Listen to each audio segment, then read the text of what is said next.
Living every day in your head for free. You can tap away, but I will not hear you scream. You can break your keys, spread your toxicity, your world outside reality. In your room, a little hideaway, but you let it through. Enough to go insane. Living in the dark hasn't treated you well. You're building your own prison cell.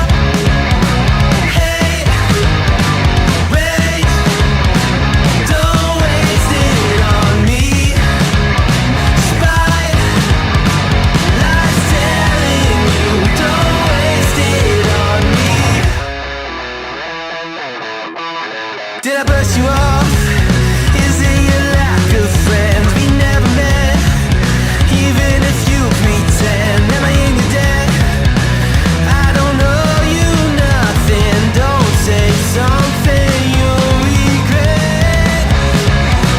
Hey, rage, don't waste it on me. Spite, life's telling you, don't waste it on me. Hate, rage, don't waste it on me. Spite, life's telling you, don't waste it on me. Rage, don't waste it on me. Spite, life's telling you, don't waste it. I'm telling you, don't waste it. Life's telling you, don't waste it on me.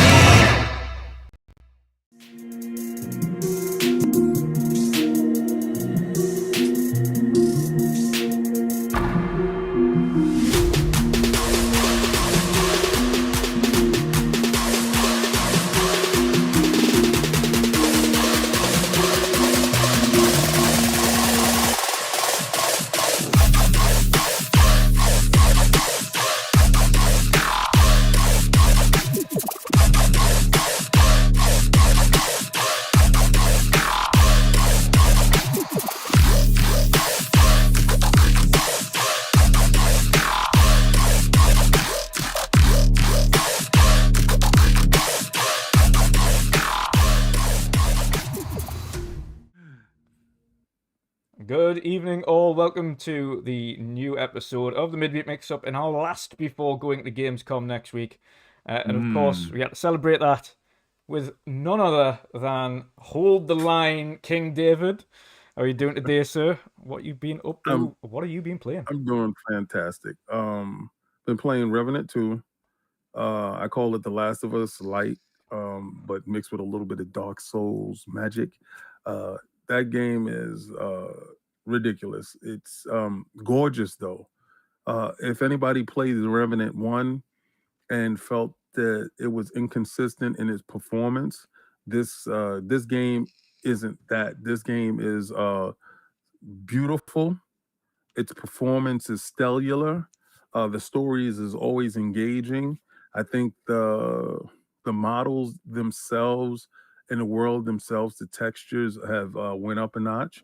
Now, as far as presentation, I think the presentation in some of these games will feel PC-like, so it doesn't exactly feel console-like. It feels like it's PC-like. But again, for those people that do like that, that's there. I picked up the M Classic this week, and after Sovereign was talking about it, because I wanted to play Tears of the Kingdom, and I almost submitted to my urges of putting it on my ROG and playing it in 1080p, and and hooking up to my TV and playing in 1440p. But I said, you know what? I'm gonna try the M Classic out, and the M Classic. Is it really that good? Yes. Because I've been torn with this. I've seen it. I mean, I don't know how much it is in the US.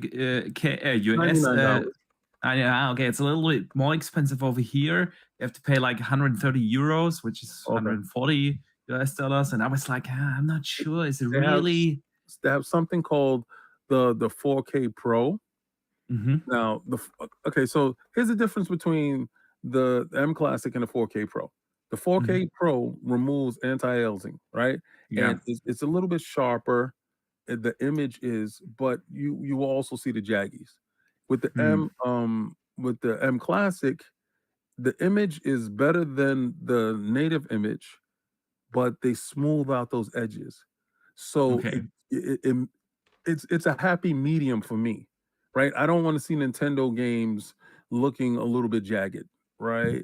So it will be a bump in resolution. Let's say instead of 900p, it'll be 1080p, but then you'll see the jaggies, right? And I'm just not for it. It's an extra like probably 30-40 bucks. I will go with the M Classic myself. It's a powered HDMI pass through. And it cleans up old 4.3 games, and you can do it without the resolution boost and stuff. It has 3 modes, so it's a real good piece of tech. What about latency? Does it introduce None. latency? Zero. None. Absolutely zero, because it's powered, right? It's and I was testing it. I'm like, trust me, this thing is the best peripheral that you're supposed to get with it. Like, I would get that before I buy the arcade controller, like the the one that looks like a The 360. Pro controller, The Pro controller, yeah. I will buy that before I buy that. Even though I got the Pro controller, I will buy that before that. If I only have $100 and I can't buy anything else, I would buy that, literally. And I don't even know why. Like, I know why Nintendo didn't endorse it, because they, of course, they have to come out with their next box. So they want to sell you on the OLED and all this. I mean, that's a question right now. Yeah, it's probably 9 months we have to switch to anyway. So yeah, it's about that time. It's about that time for them. We was talking about how Tears of the Kingdom world is barren, and we feel that it's due to the software and the hardware. And when I'm talking about software, I'm talking about the capacity of the cartridges. So I think there's limitations there, and I think the next iteration of whatever the Switch will be, the cartridges will be larger in size, probably looking like the size of the Game Boy size, really robust in size, so you can pack more into it, more voice, more polygons, more everything, because more RAM will go inside. With that same form factor, could be. And a little bit more resolution. That's what we need. We already saw them being outed by the the FTC filings, and listen, Bobby said it, so it should be there. Absolutely. Fingers crossed. Fingers crossed. Boxy, how about you, sir? What you been up to? What you been playing? Yeah, man. I've been good. Busy at work. Long work days over the last couple of weeks. So I'm ready for a vacation, but can't wait for next week, man, when we both have the week off to go to Gamescom. So what? Yeah. Oh my god, I wish. We're going on Tuesday. You need to come King. one time. The Lords need to grace Gamescom at some point. Well, it would have been okay. So how this year felt? This year felt really weird, and we were all set for E3. Yeah. You know how that goes. Yeah. And we were gonna be at E3, and then we was gonna forego whatchamacallit. We was gonna forego PAX West and go straight to Gamescom. This was gonna be the year. My passport is ready to go. Everything is ready to go, and then we got the news of E3. So kind of shut that down, scale that back. Yeah. 2 of the Lords couldn't refund their flights. Yeah. So, and then stuff panned out that we were able to get some tickets to go to, shout out to Hargeek Shunny, to the Games Award show. Yeah. So we had to make some decisions. Should we all go, or should we, some stay? Well, Sovereign and I stayed in New York because logistically it didn't make any sense, because I'm one of those guys that plan, and I plan to work. Like when we go, like if I'm going to Gamescom, trust me, I'm going to be seeing every developer. I'm going to map out a plan, do all types of stuff like that. And I didn't see the plan for E3. Not saying that there wasn't work there, but Cog went, he's more of an explorer, and Attic went, and they actually found the work. Yang Ye, we got to book Yang Ye because he, sat down and have a conversation with Yang Yeah. Ye, and then he met other stuff there, and we have other stuff in the works. So that stuff really panned out there. But Sovereign and I stayed and did the show, one of our most successful shows, the Xbox show, Yeah. that we have live shows, and that was really fun. So it kind of worked out both ways. But the sacrifice was Gamescom. Now we're going to PAX next month, and we have some stuff lined up there because that's work. We know when we hit PAX, we're going to see all the developers, and then the fact that it's in Silicon Valley, we have a couple of companies that we do know that we do business with that we can go see. So we're going to work it out that way. But next year, definitely Gamescom. I definitely need to go. Yes. Yeah. Yeah, yes, man. The lords need to be there. I can't wait. We're gonna meet John and Gas. John from Xbox Era, and Gas is also coming. So we're gonna have a fantastic time over there. We do the full program. We have all tickets. We are at opening night in the theater. We have the tickets for that. The next day we are Xbox in the Fan Press Fest. Media We've got Day. tickets for Fan Fest. We've got our Xbox Fan Fest covered. Then we have a couple of public days, and we're gonna be busy there. But I cannot wait. Envious. So you're going as media to work, or you're going there as fans? Both. We've got a fan day, both, right? We've got a fan day, and we've got media day. So we're doing work, and then on fan day we're meeting community and messing around. Exactly. And stuff. So we booked 2 nights extra to stay there for the public days, because during those days you can't work anyway there because like the lines. I mean, you've been to E3, right? But E3 is like kindergarten when it comes to size compared to Gamescom. There are 400,000 people there. On the public days, it's impossible. So we have a couple of appointments. Actually, we've been invited from Xbox Dach, the German Xbox organization, there on Wednesday, and a couple of other things there. So we are media day. We have the opening night live. We intend to do podcasts, of course, live from Gamescom then to report everything, and then we have the public days just for community meet and greets and stuff like that. All right. One pro tip. Have one person in the background with 2 extra SD cards recording, just random recording. Yeah. Right? And put that to your Patreon. Like behind the scenes, like y'all walking up, getting food or whatever. Y'all, all right, we getting ready to go set up over here, but have all that extra stuff and like blooper reels, whatever, all this extra stuff that you can have, because everybody sees when we say light camera action, and then we turn in this persona or we go into interview mode. Nobody gets a chance to see when we sitting there and somebody, drops a chip out of their mouth or whatever, or goes to drink a beer and spills it on the shirt. So stuff like that. It's a cool idea. Dutch, we need to talk about this. Yeah. There's a lot, to be fair, there's a lot of things that people have asked but to kind of record. Of course, Starfield is one of them. Forza's another one. But there's so many things that people want footage of, so it's going to be busy.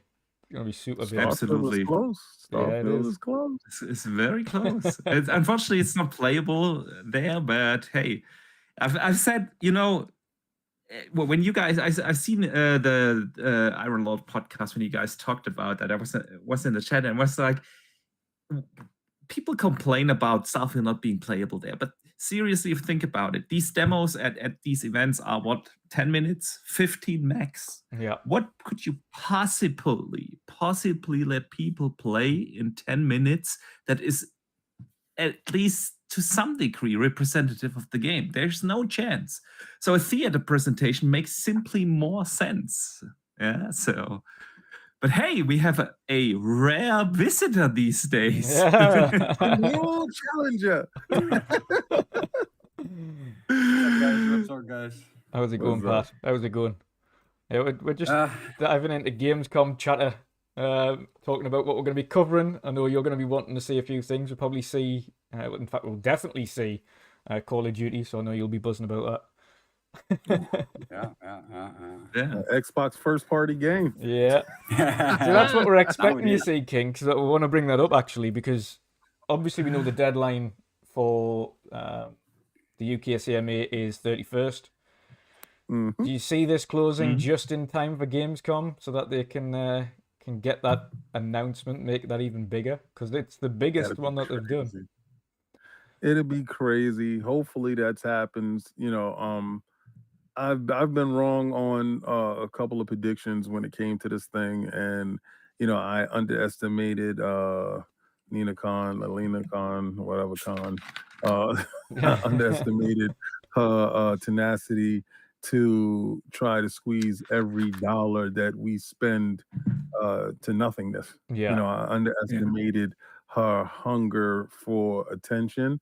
I underestimated her level of idiocracy when it comes to overestimating her lawyers up against Microsoft. So, it's an ineptitude that is going to, force her to bend the knee, and she refuses to do so.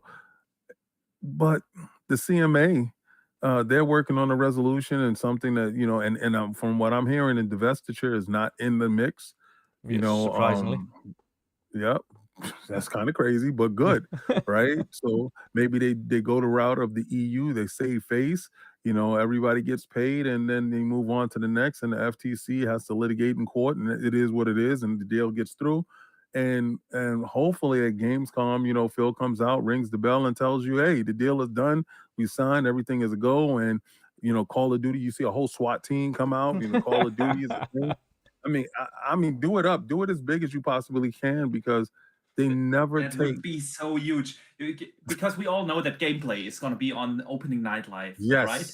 yes. So, and right before they show that gameplay, Phil comes out and announces that, okay, it's now ours, and for the first time you see this Xbox first party title right here on Yes. stage. It'll be absolutely bonkers, man. Do it. I mean, I think they're riding a high anyway right now, going into Starfield. I think they're doing all the right moves with certain stuff. But again, this whole litigation, it's dragging the celebration, Yeah. right? Yeah. Because I also think it also held back the competition, to be honest with you, too. I think the competition was held back looking to see what move they can make.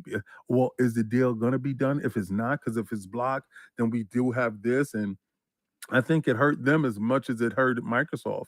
And the only people that's whistling Dixie is Nintendo. Yeah. They don't care. Yeah. Nintendo has been putting out hit after hit this year without stopping a beat, and they've been capitalizing on these two standing in quicksand, talking to each other in the dirt. Yeah. It makes no sense. And even to the point that they're going to have another console out in the near future, and we know that these games are being ramped up to be pushed on that new console. Where does that leave Sony and Microsoft? I mean, Microsoft is in a good position, but where does that leave Sony? Because you say 2024, you're looking at maybe Wolverine. Yeah. No way. And No I'm way. I'm saying if you're pushing Yeah. it to the far end of the year, but then what do you have next year? Yeah. Right? Because you got to have a first party title. They have some weird ass games as a service games that nobody cares about. And even then, Well, that I'm was Can't even loose. remember the about names. Even then, that was loose. During their PlayStation announcement, they announced it was I think it was the last games as a service game they showed off, the one that kind of looked like Starfield. Yeah. That one was 2024, but it was literally just CGI anyway, so they didn't show anything of it. We didn't see any gameplay or what it was. So nobody is excited and hyped for that. Yeah. And that's like Pentiment in 2022. Yeah. When does Marathon come out? Because I hear Destiny is floundering. I haven't been back to Destiny in probably over a year now, because Fortnite has, definitely taken over my soul. So yeah. I try to get away from it, but she doesn't let me. I think Marathon's a little way out yet. I think Marathon might be 2025. They haven't really set a launch window, so who knows when that will be ready. And even then, I don't see anyone. When you see like these even the hardcore PlayStation fans, when they post about, oh, what's coming to PlayStation, it's Spider-Man and Wolverine, and that's it. Nobody posts Marathon. There's no excitement around that. I'm not taking it away from Bungie. I trust them, but it is there's all these the little foam game, the Foam Splatoon Stars? clone, Yeah. Foam Stars, yeah, and shit like that. That's what they have for the foreseeable future, and that's it. Because Wolverine, I don't think that's a 24 title. That's 25 earliest. Right? Let me ask you a question. All right, and Microsoft is transferring this over successfully. I mean, we've seen Gears of War take many different iterations, right? Yeah. The real-time strategy type of thing, and then the action. Then they have a whole bunch of side games that they did put for that. Then we saw Halo do it too, right? Mhm. The strategy game, and the side games. And Halo has tried to do games of a service, right? Yeah. It failed miserably. I think Forza is going to try to do some form of game of a service. We see Forza Horizon, introducing like a battle pass type of thing, Yeah. seasons to keep you intertwined into it. Do you think Sony looks at their main franchises and their single player story driven games? Do you think they start taking some of their development teams and saying, listen, okay, we have the main title. Let's start branching off these titles and start making games of service of like Horizon, type of thing, and God of War. I would think assume I so. heard them. Wasn't it mentioned that they were making a Horizon multiplayer game? Right. I'm sure there was something about that. Yeah, and I mean Factions, they didn't release the multiplayer with the main game because they wanted it to be something like that. Yeah. But I feel like with these games as a service titles, and that's why I don't think that they will be successful with that. People are tired of them. Yeah. They just are. There are certain games as a service titles, but it's only 1 out of 100 that actually lands with the community. Yeah. When you look at Suicide Squad from Rocksteady, it's a perfect example. The game looked fun. It looked good. But as soon as they mentioned, and we intend after you finish the story that it's a games as a service title, people were hating on that. If they would have just said, hey, that's the game, that's a single player, bam, there it ends, story and over, it would have been an entirely different discussion. Yeah. Games as a service, we have so many out there. You play Fortnite, right? We have Warzone. We have all those other Apex. games as a service, Apex. It is really hard these days to get into that because usually gamers only have one of those. Yep. For me, for a very, very long time, over 700 hours, Age of Empires, for instance. Yeah. Yeah. But I can't have a second game like that. And that's for most gamers, that's the case. You are not invested in 4, 5, 6 different games as a service titles. You have the one, and we all have our guilty pleasure there, right now. So for new games as a service title to come out and actually do what you want to or need to do with the games as a service title is incredibly hard. And if you look at recent years, what are the most successful games? Last year, Elden Ring. No multiplayer, no microtransactions or anything. Yeah. You look at Baldur's Gate right now. Yeah. Single player, not even close to having any microtransactions whatsoever. Those are the titles that people get excited about. And that's what Sony did well for a long time. But obviously, they want to dip into that pool of continued revenue streams and whatnot. And they will experiment a lot with that. And But I mean, do you blame I'm not looking them, forward though? to it. Pardon me? Do you blame them though? Because once we saw the financials and where most of their revenue was coming from, and being that the opposition is in position to purchase said title, and then all the revenue that you would have been saving or whatever, it's really going to be funneled straight over to Microsoft. What you're really is funneling your beast, right? Funneling your enemy. That's like you're fighting somebody and your corner man is working on him too. Like go over there and work on him, like fix his face and give him some water and rub his back and tell him strategies against me.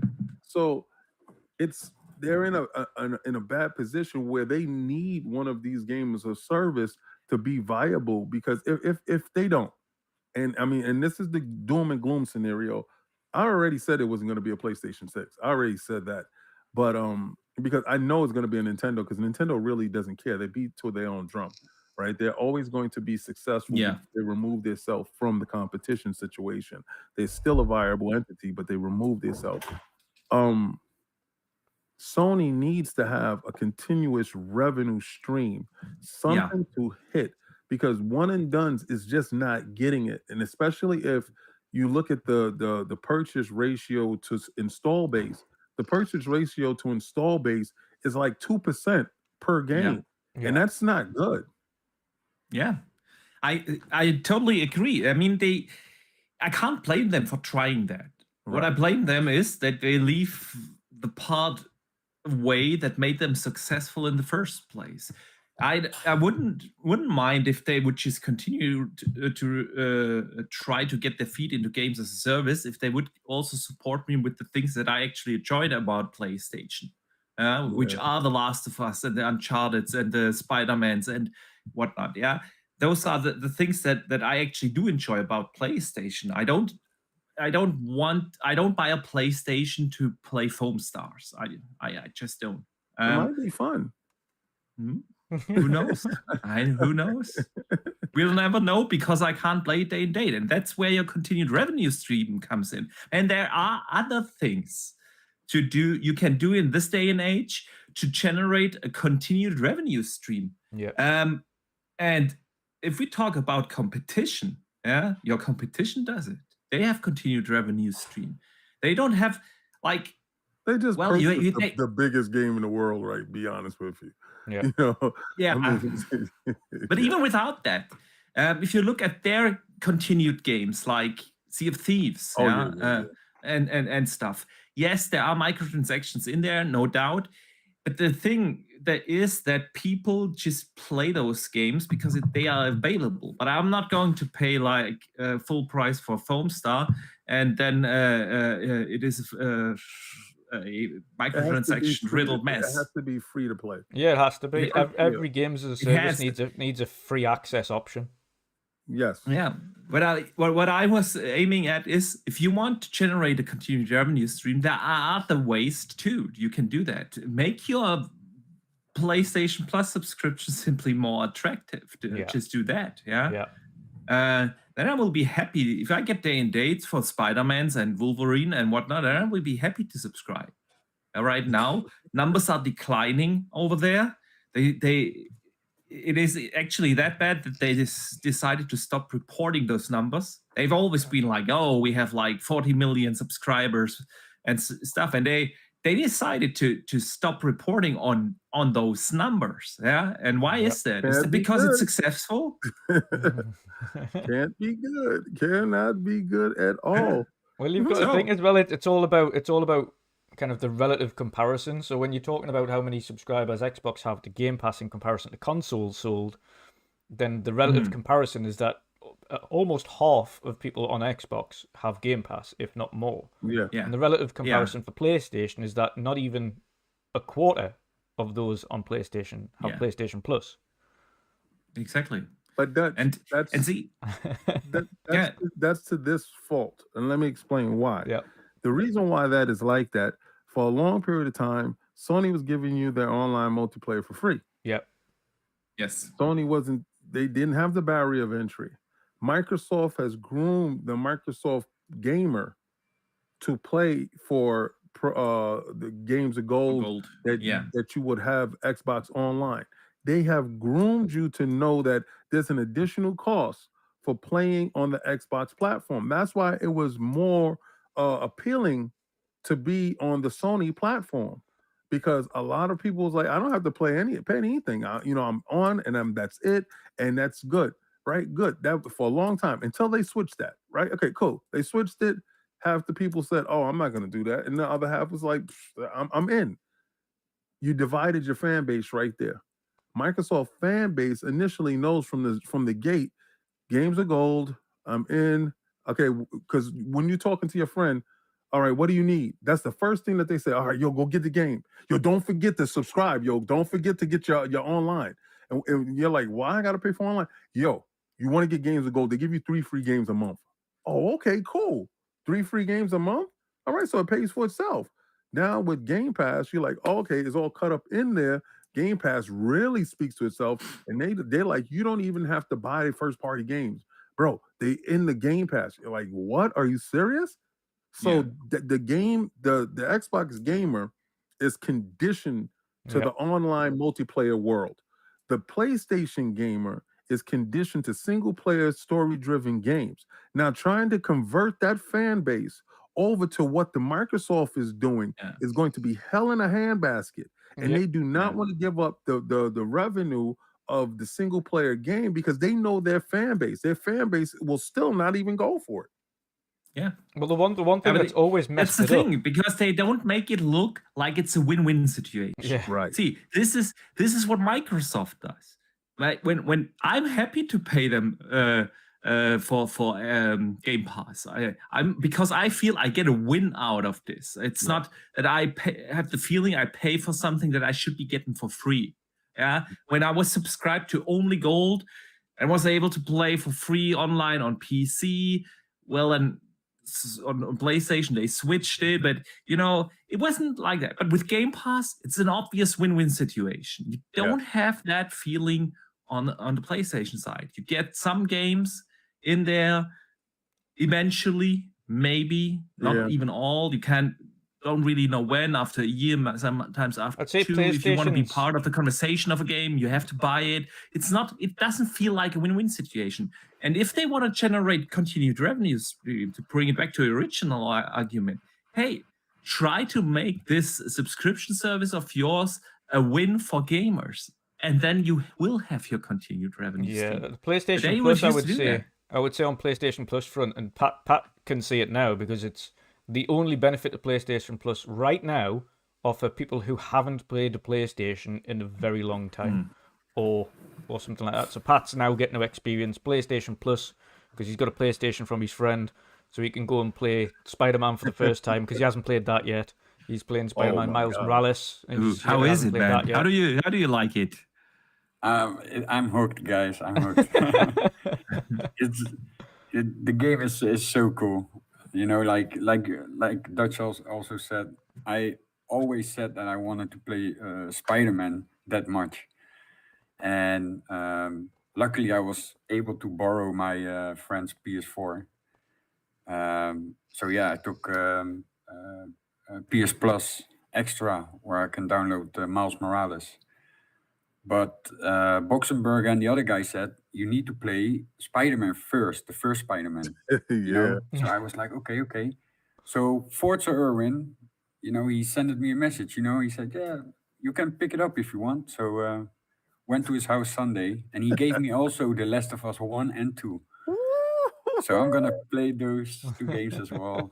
But first I'm gonna play Spider-Man, and it's awesome, man. It's awesome. Please, okay. What I want from you though, and this is the pact that I make with you. After you play The Last of Us 2 and you complete the game, me and you need to have a conversation. All right. Because that game for me it's probably one of my all-time greatest games. And I've played everything. Yeah. That is the only game that made me cry and afraid to pick up a controller. And it's gonna be a part in it it's gonna tug at you. The game is well done. I mean, because of that game, I want to interview Neil Druckmann. I really, want to have that conversation with him about certain things that was done in that game. And I can never speak too highly of the game because I think the game it's in the classics with movies, like your best movie that you've seen. And I know a lot of PlayStation detractors are gonna say stuff like, well, the games are movies. No, idiot.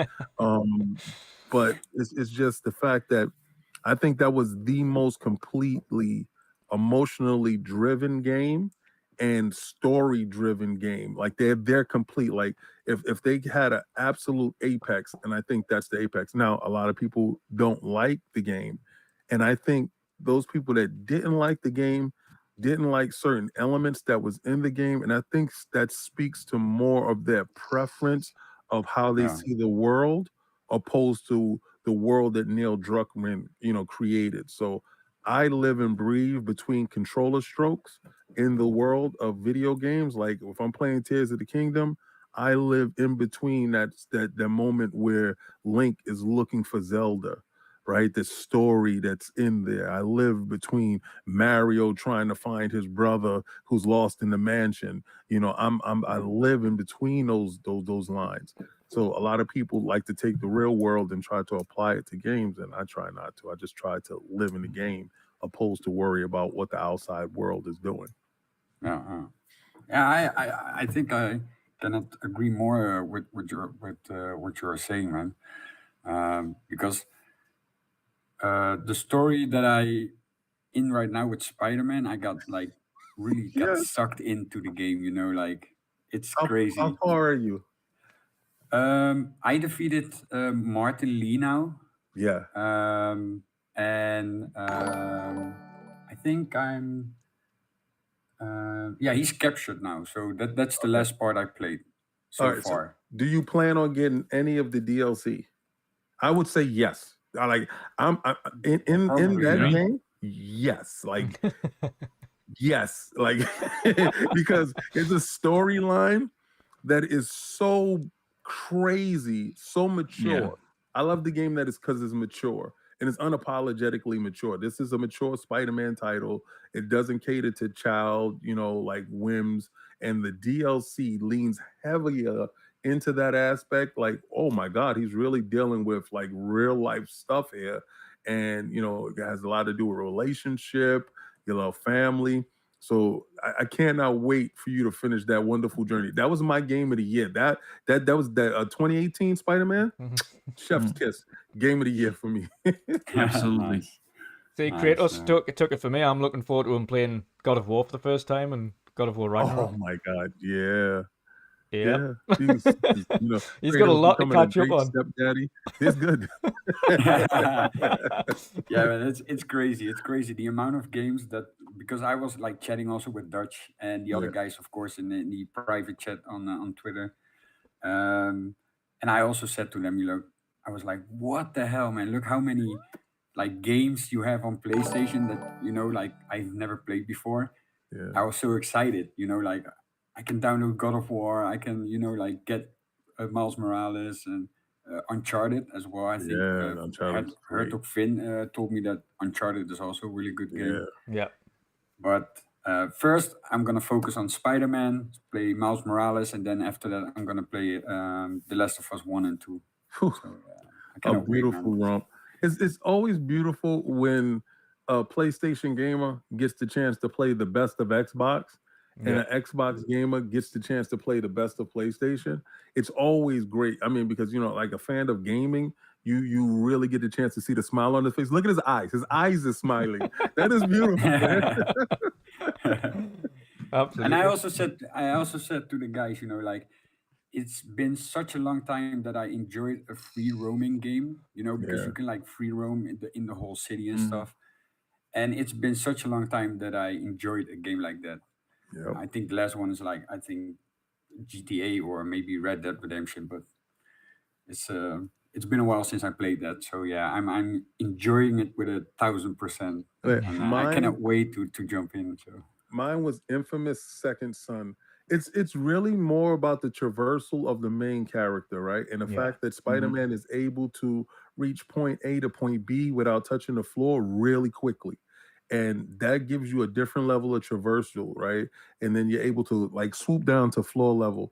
In Infamous Second Son, when he was able to run across the building and jump across, that level of traversal that gave a different element to the game, and that made it real, super for me. Like, I love the whole Infamous. I wish they would bring it back. I don't even know why they gave up on it, but I understand you got Spider-Man.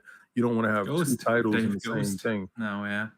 Yeah, but I need Infamous again. I mean, that was a real good storyline. It was a good character driven story. Good physics and stuff.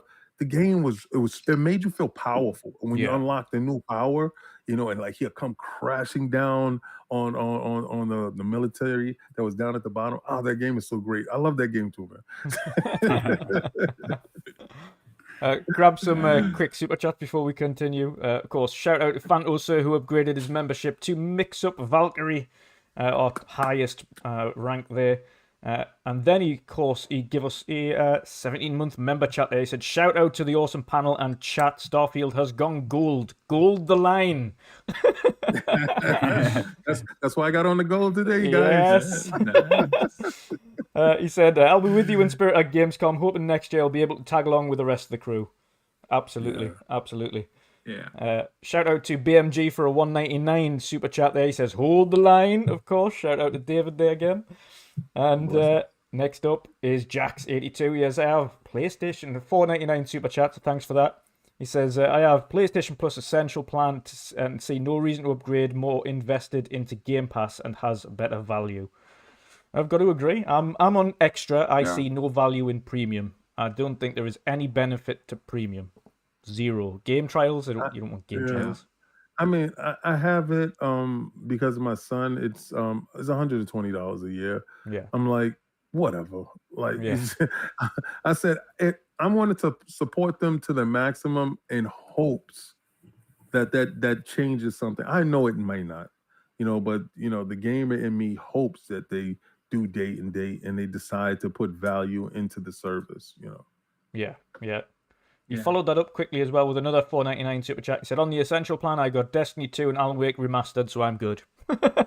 There you go. And then also to come back on the Game Pass benefits is that the game sharing is also really good. Yeah. Is that you can like split the money with your friend or family, and everybody can enjoy a lot of games. Yeah, well, I've that's the been thing. game With, sharing as you with, say, with Game Pass, it's entirely different. If you're game sharing with someone and you have Game Pass, they also have Game Pass.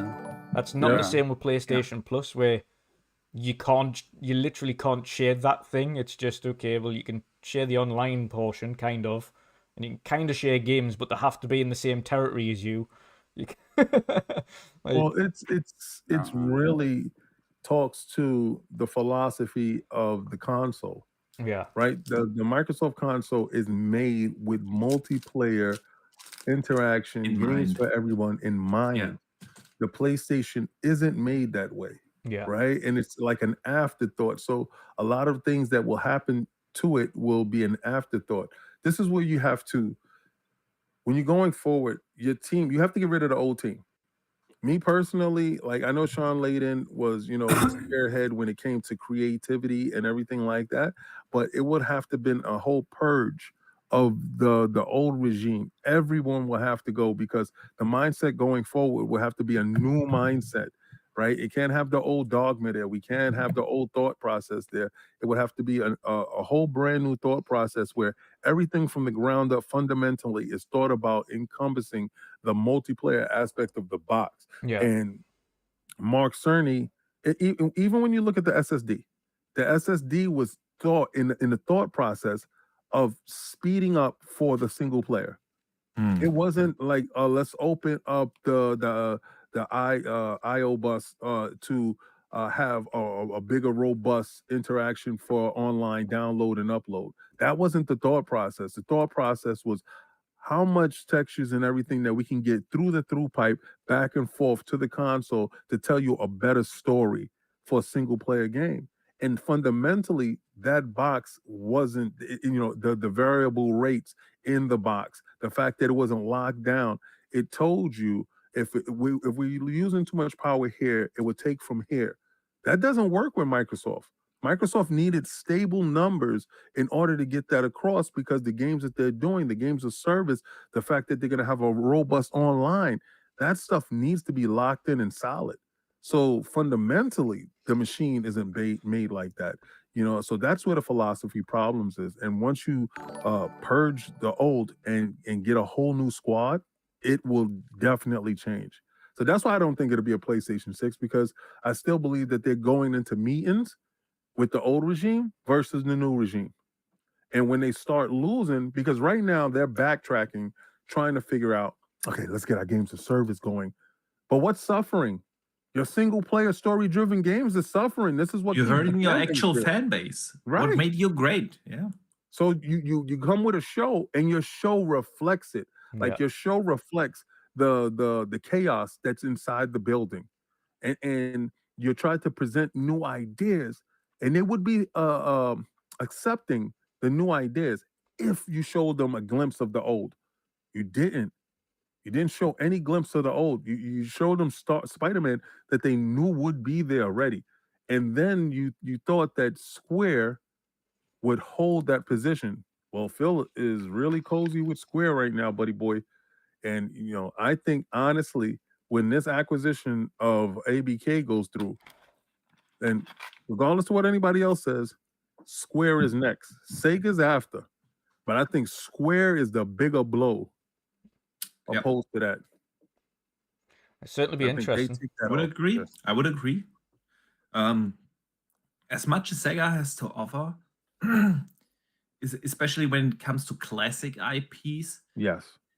that their newer IPs like the Yakuzas and whatnot, they just don't hit like or have the same global impact like a Final Fantasy. They just don't. It would be the biggest strike, especially since Sony really went into bed with them over the last couple of years, and to take that away would be definitely a bigger blow than Sega. Yeah, and you also don't know how.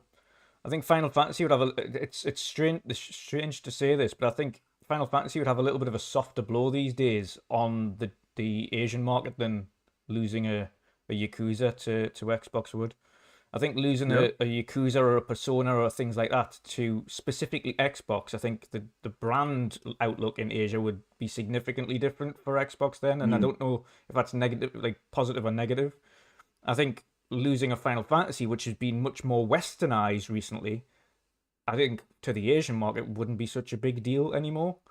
I think this is the track of where Final Fantasy has been. Like, and by that I mean specifically for PlayStation. I think we've seen the results. Like, if Final Fantasy was still a megalopolis, like a massive IP that it used to be, it would be doing big numbers regardless of its platform. But it's a big platform in Asia, PlayStation, and the IP still only did 3 million when it came out. The newest headline franchise title for that only did 3 million, and it's we can downplay the numbers, but PlayStation and Square Enix, Square Enix have said it hit the base target, but it didn't do anything. Like it didn't. I can give you the theory behind that. Yeah.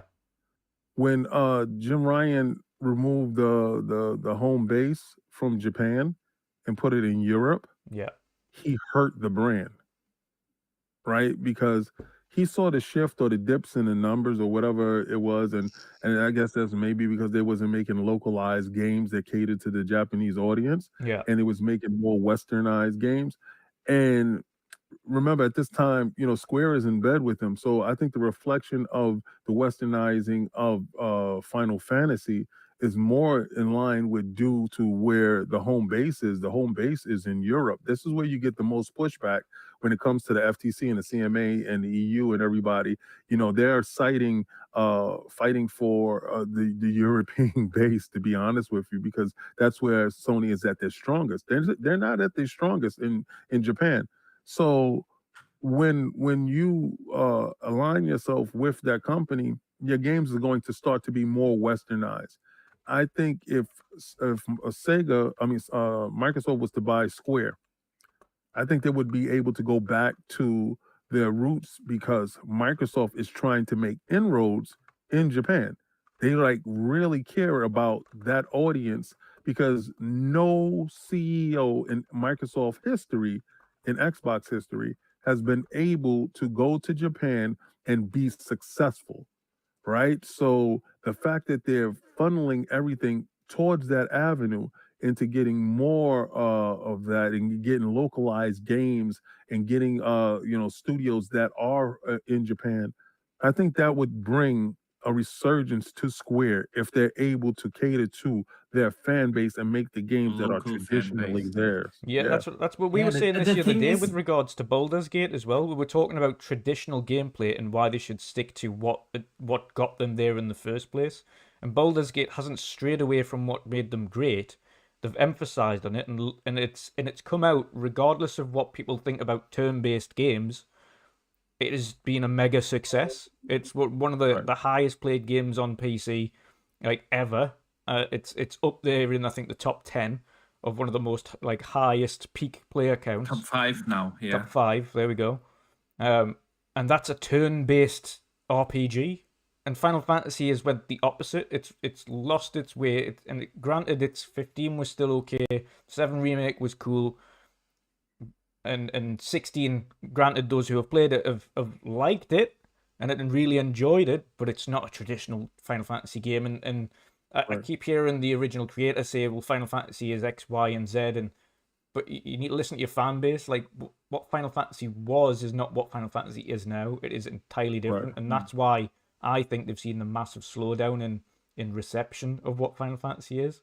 People can say, like me, who's a traditional Final Fantasy player, I was playing Final Fantasy 9 again on stream yesterday. Right. I love the turn-based side of it. I didn't mind Me too. 15 because you still had a party. You still had a party to kind of navigate, and you had kind of things to think about. It was a little bit more tactical. You didn't just go into battle. You had to think, okay, I need a healer. I need someone that's going to be able to take the damage. I need someone that's going to be really good with the magic, and I need just someone that's going to be able to literally go all out with a strong attack. But on 16 or on 15 or even 7, you've kind of gotten to that route now where you don't have to worry about the party or what the party's doing. You don't have to think tactically. There is no real thought behind the gameplay. It's just grind, get your level up, and beat them. It's not what Final Fantasy was, and I think that's why it's kind of hurting the original fan base now, and why Final Fantasy is slowing down as an IP, as opposed to increasing. They're putting a lot of money in, a lot of big budget in, but it's not going upwards. It's kind of plateauing, or if not declining, because there isn't really that traditional fan base there anymore, and they're kind of going away from it. I think Baldur's Gate sets a precedent in that you don't have to change what made you good in order to fit some new wave of fan, because those fans, whether you like it or not, there's got to be new fans that like that gameplay style that will jump on. So that, I think, personally, for me, I think whatever makes a company, and again, it doesn't mean you can't expand on what made it great or add new mechanics or add new features to that gameplay style to make it modernized. But the core of what made that great, I think, needs to remain. What made Halo great originally was the great gunplay, was the multiplayer. So regardless of how mixed reception the content was for it afterwards, i.e. the amount of maps and the story, the core of that game, ultimately, Halo is still the best first-person shooter there is from a gameplay perspective. It still feels amazing to play. Likewise, the likes of Forza and GT, as much as they're lacking things there, they've still kept what is core to making that great. Personally, for me, I think Final Fantasy's main issue, is that they just went too far away from that core audience. The turn-based, if I was to fix a Square, I would make a remake of Chrono Trigger. Oof, nice. I would do the same way they did Final Fantasy VII, but I wouldn't make it action. I would make it turn-based. I would make that game as pretty as it could possibly be and tell that story over again. Wonderful orchestrated music, the highest fidelity, and bring back that turn-based feel. Because like you, I do feel that they went too actiony with the Final Fantasy, and that does work for certain audiences. But then for those people that wanted that strategy, you're looking at Baldur's Gate, you're looking at these other games, and you're saying, all right, Divinity, they didn't stray too far away from their formula. Like you said, what they did was they added to their formula. And when you're looking at Square strayed way too far from their formula, and they started chasing imaginary dragons, if you will, for lack of a better word. They should have definitely just stayed closer back to home. And of course, in video games, we do want companies to try different things, but at the same time, give 1 year. It's the same thing with the Forza franchise, right? 1 year you get Horizon, the next year you get Motorsports. Horizon, Motorsports.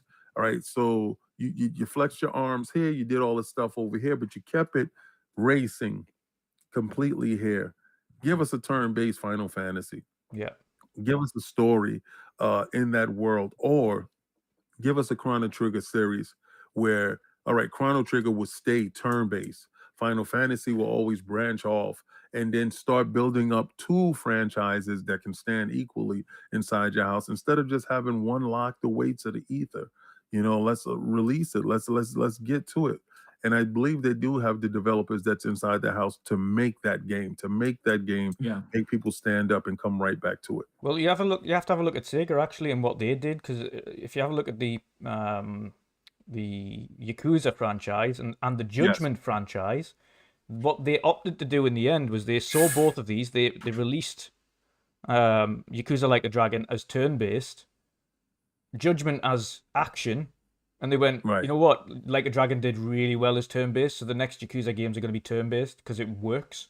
But Judgment is going to be the action game, so if you want an action game, then Judgment is the one that you want. But Yakuza is going to be this turn-based thing because Like a Dragon was critically acclaimed and loved, and that was a turn-based game, so it works. Right. And I think that's what Final Fantasy can do. They can still have Final Fantasy turn-based, but they can also branch off into, instead of having the numbered franchises as the action games, they can have the numbered franchise, the numbered Final Fantasies as your turn-based, and then branch off with Final Fantasy something like some weird title as a separate non-numbered game that is action. Like you said, you can do both. You can have your cake and eat it. You can do your storied franchise with your turn-based. Fine, keep that. But you branch off, do another series that is Final Fantasy, but it's your action side of that. Yep. That's exactly what Sega did with Like a Dragon. I think it sells. I think that's what they're craving. Because I'm not gonna lie, the game, Final Fantasy 16 isn't a bad game. Yeah. Right? It's just not Final Fantasy to me. And that's where I think the disconnect happens to a lot of the fan base, to be honest with you. Because you tell somebody, hey man, I'm playing a new Final Fantasy, and they're like, all right, let's turn it on. And it feels a little bit more like Devil May Cry or something like that, opposed to what you're used to. So I think that's where the disconnect happens, and it changes. You always got to keep the core base in mind when it comes to anything. Street Fighter, with all the stuff that has changed, Street Fighter still is Street Fighter.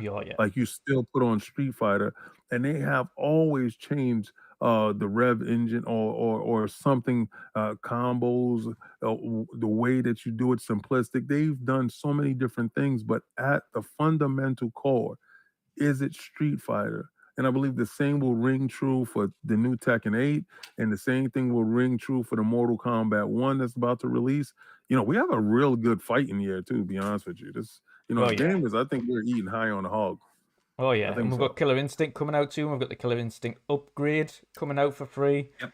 You've got Tekken 8, Mortal Kombat, Street Fighter, you name it, you're getting it. Everybody's looking good, and there comes this ugly little duckling that they should have never let Iron Studios go to begin with. I think that was one failing on Phil's part. I think that was the only failing on Phil's part. He understood the significance of Killer Instincts, right? Yeah. By bringing it back.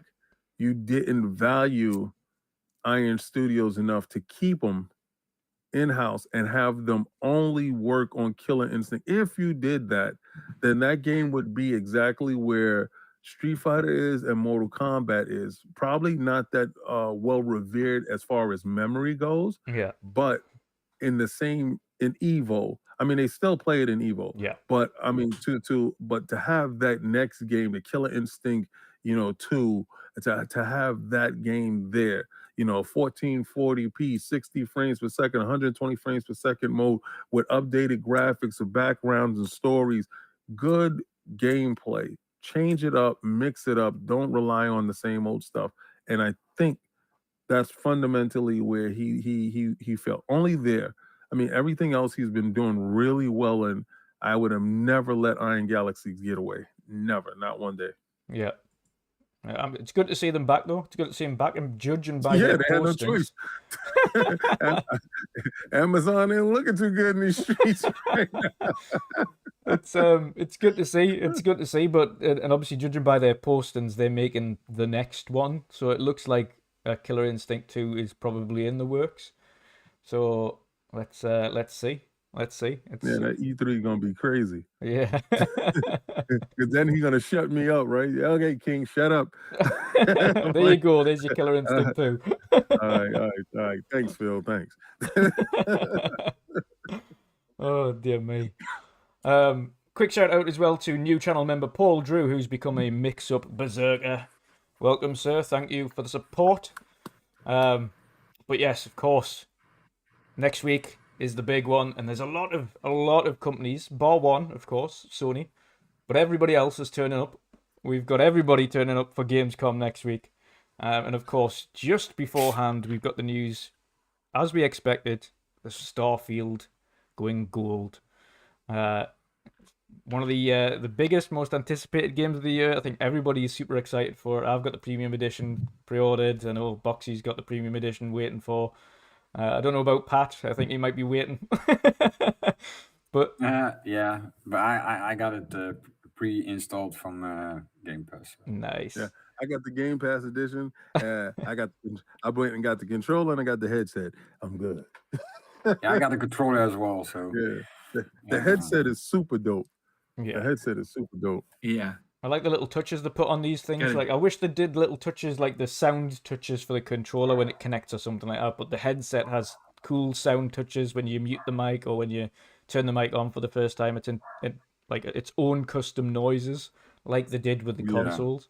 I think the only thing they're missing I still say they missed the trick is not bringing out a Starfield limited edition console. Like, what's that about? How did they miss that one? They do one for Halo, but the biggest IP for not only Xbox but for Bethesda in like 20 odd years. And they will definitely one day you will see like some kind of news or on Twitter like they're gonna announce I limited think edition that Starfield happens. console. Yeah. I think people don't realize they have so many different ducks in a row. yeah.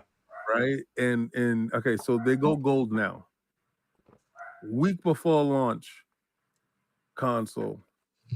They don't need to put it out 2-3 months out ahead of time. Start the FOMO like a week before the game comes out. It's highly possible. You already saw what they did like on the show when they announced the Halo Infinite console, sold out instantly.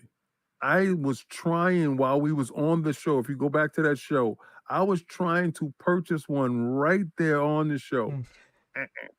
Nah, I got denied, and it was sold out. So I think they can do it anytime. They can do it day of, and if you haven't received this, people go what? And some dudes will go out and go get it. Me, I'm pretty good with the headset and the controller. My Xbox is fine. Next thing I need is a Pro if anything, right? I don't need the maybe the S. Now the S, I'm not gonna lie, I have 4 of those around this house, and when those little black S's start to show up, these little guys gonna get swapped out one by one, and they're gonna get swapped out, and maybe we get something cute, because even with the PlayStation 5, I didn't get the Spider-Man edition. All I did was buy the wings. Yeah. You know, I had a super channel member super chat $100 and said, now go buy the wings. Like he was like, I'm sending you this money for you to get the wings for the Spider-Man edition, because I guess he knows I missed out on the Spider-Man edition PlayStation 4 Pro. Yeah.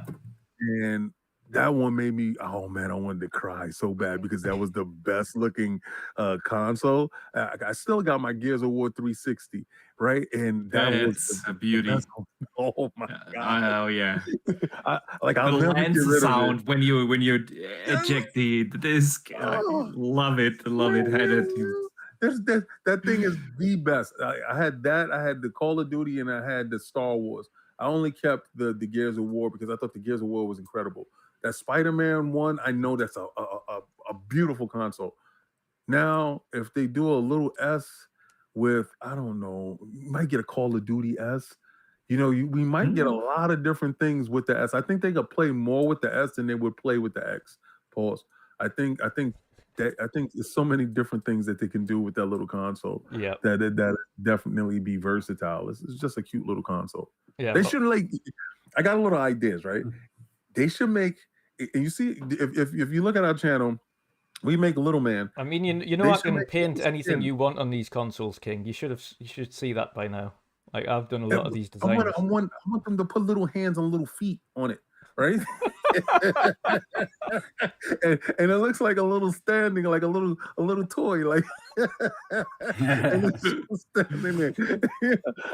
I think that is so cute, so imaginative, because I had one for my GameCube.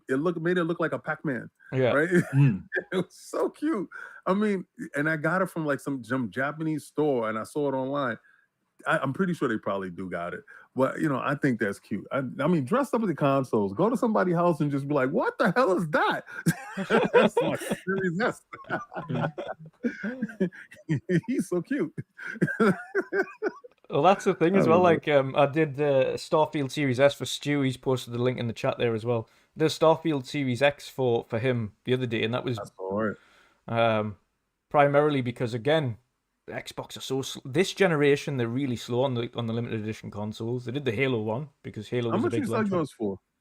How much does that one go for? Yeah. Usually it's a couple of $100 to do one of those. Oh, that's great. I mean, listen, you should honestly like have a Patreon tier. Yeah. Where, you know, you pick one Patreon member every 6 months to custom their console. Yeah.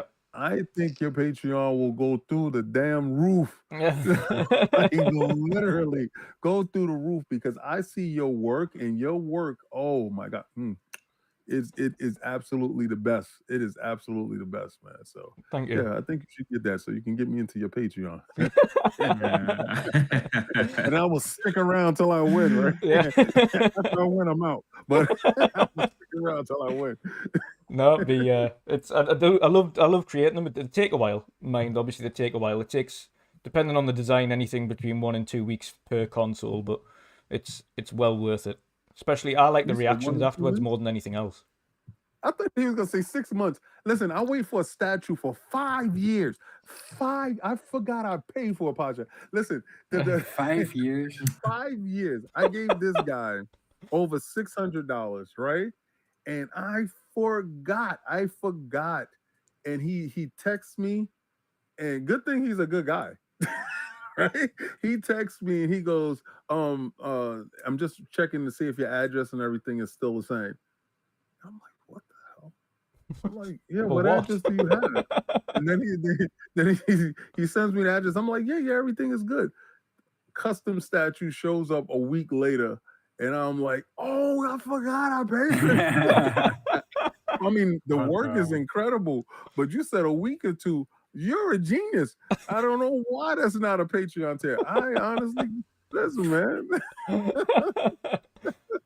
Yeah, do what you got to do, man. Yeah, no, it's awesome. But again, that's why I think like Xbox are missing a trick by not doing it. Now we will see the obligatory Gears of War console when the next Gears comes out, because they've done that for every gen. Like every generation, there's been a Gears of War. There has been a Gears of War console. So. You had the 360, you had the 1S, the awesome 1S, that was beautiful. the One X, the blue one, which was phenomenal.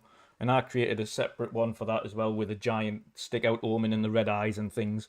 So I've got that One X, the Gears One X. So I can absolutely see them doing a Gears one, but I think they definitely missed a trick by not having a Starfield one lined up. And granted, they would have just done exactly what they did for the controller, and they would have just done it looking like that. But who's to say they don't got it? yeah, it'll be, and everyone wants a white Series shall X because see. everyone loves a white Series X for some reason. When they see one in white, they're just like, "Ooh, that's tasty." I'm just saying, who's to say they just didn't want to sell a bunch of controllers first? Like a bunch of controllers, a bunch of headsets, and say, now we're gonna hit them. Because all right, so you get the console, doesn't it come with the controller? You got a match, right? Yeah, So I mean, you sell a console for what, $550 with that controller? Yeah, it works for me. I don't know, but looks good. It looks we good. shall see. We shall see. Yeah. I like the I mean, merchandise. they are only getting started with their entire marketing campaign anyway. Yeah. So they could do an entire last minute thing and just be like, like a limited edition Series X available next week. You're like, oh. He's not wrong. You don't need the hype months in advance. Nope. That's not when you need the hype. You need the hype when the product is actually out there and people can get it. That's why I felt that Spider-Man was a lie. Yeah. I think they were originally was going to drop that Spider-Man in September. And then realized that no, if we put it up against Starfield and Baldur's Gate, we're going to lose. Yeah. Push it to October. Yeah. But the console was already set in stone because you got to go through the manufacturers. You have to do all this other stuff. Yeah, so you those have a lot of things would have been- logistics. right. Yeah. Those things would have been sitting in, and you promise your distributors what, because Best Buy already knows. Walmart already knows. So you can't make those guys angry, right? Amazon already knows. You have to ship. So you ship, but the game doesn't come out until October. That makes absolute zero sense. Anytime we did get a custom console, usually the game is right around the corner, like right there.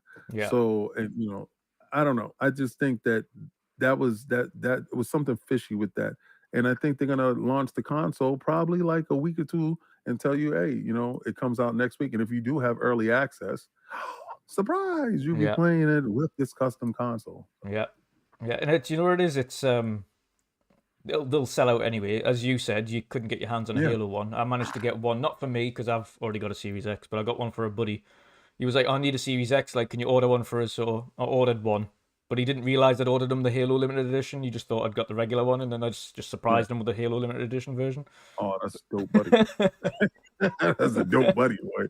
So he was like, okay. I was like, yeah, so you can't sell this. Only thing I was able to get was the refrigerator. I was inside Target, and I got Cog his refrigerator. I was like, "Yo, you got to come here and pick up your refrigerator, man. I got your refrigerator." And funny thing, mine is still in the box upstairs because it's in a room that it evolved. This room evolved. This room I was supposed to be doing KOS live from in there, and I got the PC and everything in there and get ready to set everything up, and then I just lost the fever for that right there. And then the room is like incomplete. So the stuff that I had in the box that was ready for setup and get ready, it's just still sitting there. I have the green screen and everything ready to go. So now it evolved. And sometimes it's like in God's time. Not really what you want to do. You have to have the fever for it. That's why I tell people don't do anything half behind, because if you do, it's going to show. Yeah. So I do have something in plan now, and I'm like, okay, good. And the room changed too, because I'm selling all my mutants. Like, I don't want any more mutants, so I'm selling all my mutants, and I got something really good in line, so it's gonna look really nice in there. So, and you have my little refrigerator, my little Xbox refrigerator right there, cute. I'm gonna have to send over a custom controller or something. Daz in the chat there's gonna get a custom Mortal Kombat controller before Mortal Kombat releases. So I'll have to send over a custom controller for you, King, as well. You can play around with that. Listen, don't get me super excited, sir. I always jazz them up. They're always one of a kind. That's a different. Like one thing I like to do is everyone got something that you can't replicate. It's not like mass produced. So whatever's sent over isn't mass produced. It can't be replicated. I have one as well. Yeah. I have one as well. Yeah, you've got the original Elite One, camouflage The Elite One. controller, yeah. Yeah. Custom. Beautiful, a beautiful controller. Yeah, it's even more. Yeah, there we go. Have you got it? When you find it. I have so many controllers, man. I don't know where it is. Where the heck is it? I'm gonna tell you what I'll you find what, it. off air. Me and you're gonna talk because your expertise in a certain area right now is a company that we just worked with. Yeah. That we do custom controllers with them. I think that you would mesh very well with them. You know, I really do. I really do because I've seen your work. Look at that. That's what I'm talking about. Oh my God. I would never use that controller. You got a gold plated. These are bullets. They're the actual bullets as well. Yeah. What? It's all gold. Yeah. I would never. No, I use don't that play controller. with it. No, I don't play with it. It's At standing all, on- right? It's on a stand. so- Watch this. I'm gonna show you something. Oh, dear me. Now I feel kind of left out here. You want one, man. Boxy? Are you wanting a custom controller to not use? Because now we've got Stu not using his. We've got Mick not using his. Pat doesn't use his. They're all just like, nope, it's too nice. I'm not even using my Starfield controller, so I would never touch yours. Same here. I don't use that. No. I took it out of the box though. I have it on my master. I have a little. Hang on. Now, when we are all getting All our stuff. disappearing, yeah. Pineapple. Pineapple controller. for box. Oh, no, but I'm exactly the same. I've got like two custom controllers here. I've got the custom Starfield one, of course, the limited edition one, and I've got the Is he- custom. So you see I got you it. saw my avatar, right? Yes. Yeah. Ah, Oh, yes. beautiful. Oh. Sorry. So if you look really close, is Egyptian. Yeah. Nice. All right. So That's cool. I got this. I made this with Hex Games. Yeah. So That's they're really cool. good. And I think your expertise works very well with this company. Yeah. Like I'm looking at your controller and I'm like, what? Yeah, I'm like, this guy is a savant. And I've seen your work before. I've seen the stuff that you've done before. So you're a savant. And the fact that you take the time out and you care for your products in a one-of-one. It has the whatchamacallits in the back has the extra buttons in the Yeah, back. So yeah. it's as light Pedals. Yeah. as a regular controller, a little bit heavier, not as heavy as an Elite Yeah. or Elite Core. Springy buttons, really good. Hex Gamers is really good with the custom controllers. Insane feel, durability. But this part right here, the face plate, it's the whole plate. Like usually, like you think it's like a stick-on or something like that.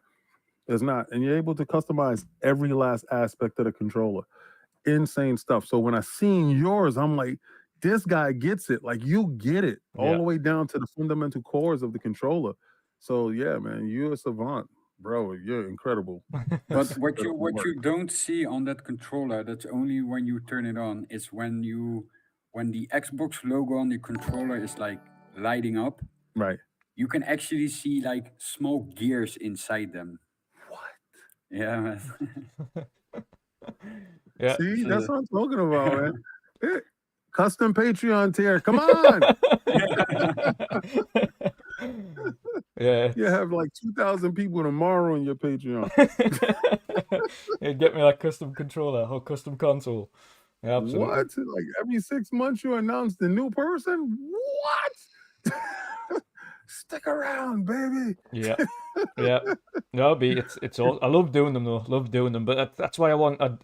They've got the design labs down on Xbox. They're adding more things to design labs for the controllers, and that's great. So you can add more customization there. It's a good start. That's like the design labs is what you would class as budget custom controller. Yes. But how much? I mean, I said that's where my problem is with it, right? Yeah. I mean, these guys is $182, right? Yeah. Yeah. Yeah. $182, complete custom. I mean, from the colors inside the controllers to the thumbsticks. The thumbsticks themselves, they give you all different kinds of thumbstick: concave, convex, high, tall, short, whatever. Yeah. Rubber on the sides, everything. They give you everything. There's no mincing with them. With Microsoft's design labs, it's lacking in a sense when it comes to some creativity. Yeah. When it comes to it, right? One thing I do like is you can put your gamer tag on it, but over a period of time it fades off, rubs off. But that's the only thing that I can give them. Other than that, the customization and other sites are well beyond. The turnaround time for ship is good, but it's well beyond. And these guys ship pretty good too. Yeah. That's why I said, I think you work well with these guys. You know how much a controller costs from me? How much do you think? Well, he said you use real bullets, bro. You know how much bullets cost nowadays? I mean, you go to the shooting range, a box of bullets costs you at least $150. If I was to guess, I'd say $250. Nope. Not even close. $110 it would be for you. £100. Jeez. Yep. And that's everything that you see on the controllers that you can order from them for $180, $100 for me. $110 for you. That's how much it costs. I have a whole $1 million idea for you right now. Yeah. This guy is crazy. I want to be your promoter. I want to be your manager. I have a whole $1 million idea. Because for you. like you, King, like these, I know a lot of these companies and they do great work, but the markup on what they have is extraordinary. Yeah, it's ridiculous. It's extraordinary. Yeah, it's ridiculous. And I see all the base parts and everything like that I get from the factory, so I get everything at wholesale. So all the parts and everything I get are wholesale anyway. The rest of it, the customization, is essentially what the money's for, not the parts. The parts are just the easy part. That's the cheap part. Right. The customization is what you're paying for, ultimately, the actual one-on-one design. So it's that's the cost. The rest of it, like, you could build a custom controller that you've got there for like Right. 15 over the original controller value, and then the rest of it is Right. just the design. So ultimately, you can get all the parts on that controller that you've got for like 85, including the controller, and then add the design on top of that. So that's ultimately what it costs. So my markup is literally just my time. That's it. Wow. You see, guys. If y'all are not in his DM, you're ridiculous. He should have 20,000 subscribers right now, trying to get him to quit his job to just do this. You'd be surprised how many Literally. times people have said, "Well, you should do that." I'm like, yeah, but the problem is you don't get enough orders immediately to be able to just quit a job that's earning like 6 figures. It's Yeah, No. yeah. Just And not- then you have to get a team. yeah, Because then now your orders outpace your productivity, yeah, and then you don't want your productivity to suffer, at all, and then your creativity comes into play, stuff like that. So it's you're hedging your bets here now. Yeah. And then yeah. you've got to try and fund the guys that are as creative as you artistically to create these Yep. controllers one-on-one. Yeah, And that's not an easy that's find. a hard thing within itself. Yeah. That's it. Because if anybody has ever done any hiring of somebody, you're trying to replicate yourself. Yeah. Right, you're trying to or you're trying to get somebody that's trainable, coachable, teachable, and in that aspect right there, that's the hardest part. So if somebody doesn't come in with your level of creativity from the beginning, then you have to train them, coach them, and teach them. And if they're going to retain that information and work at your same work ethic, because it's a different thing. Like that's what I was telling you earlier. Excuse me. When I took my son with me to work, when I'm taking him with me every day. Because I work 6 days out of the week. Yeah, right. And I want him to, and he goes with me every day. Yeah. I want him to understand work ethic. So the first couple of nights, I wake him up at 3 o'clock in the morning, 2 o'clock in the morning. Let's go. He's like, oh my God, this guy's crazy. Like, you are a lunatic. But then after 4 days, he's up before me. Let's go. We ready? Let's go. I'm ready to go. Let's go. If I'm going to sleep, I'm going to sleep in the car while you're driving. He starts to use his time efficiently, and you start to train a little you. Yeah. So he starts to see things. Hey, daddy, let me do this. Or daddy, let me take over this. All right, good. So I'm going to build work ethic inside of you. So when you get somebody that's teachable, trainable, and coachable, everything works out from there because you can make a little you. And then if you're not doing that, that person can do that. So I know that's where you're at right now. Like if you can get somebody that you can train, teach, and coach, it'll be sky's the limit for you guys. Incredible stuff. Yeah. So that's and ultimately what I would like to see from Xbox is just to return to that, because I thought the Halo limited edition was cool. And the one thing I've always said though is that at least when Xbox do customs, they put more thought into it. It's far more finer detail, and that's what I'd like to see from a Starfield one. We've seen that again. The new Spidey 2 console was just so plain. I could replicate that in 10 minutes. Like it's just the front back. Because you saw the back, the other one, yeah. the back, it's just a little Spider-Man logo in the corner.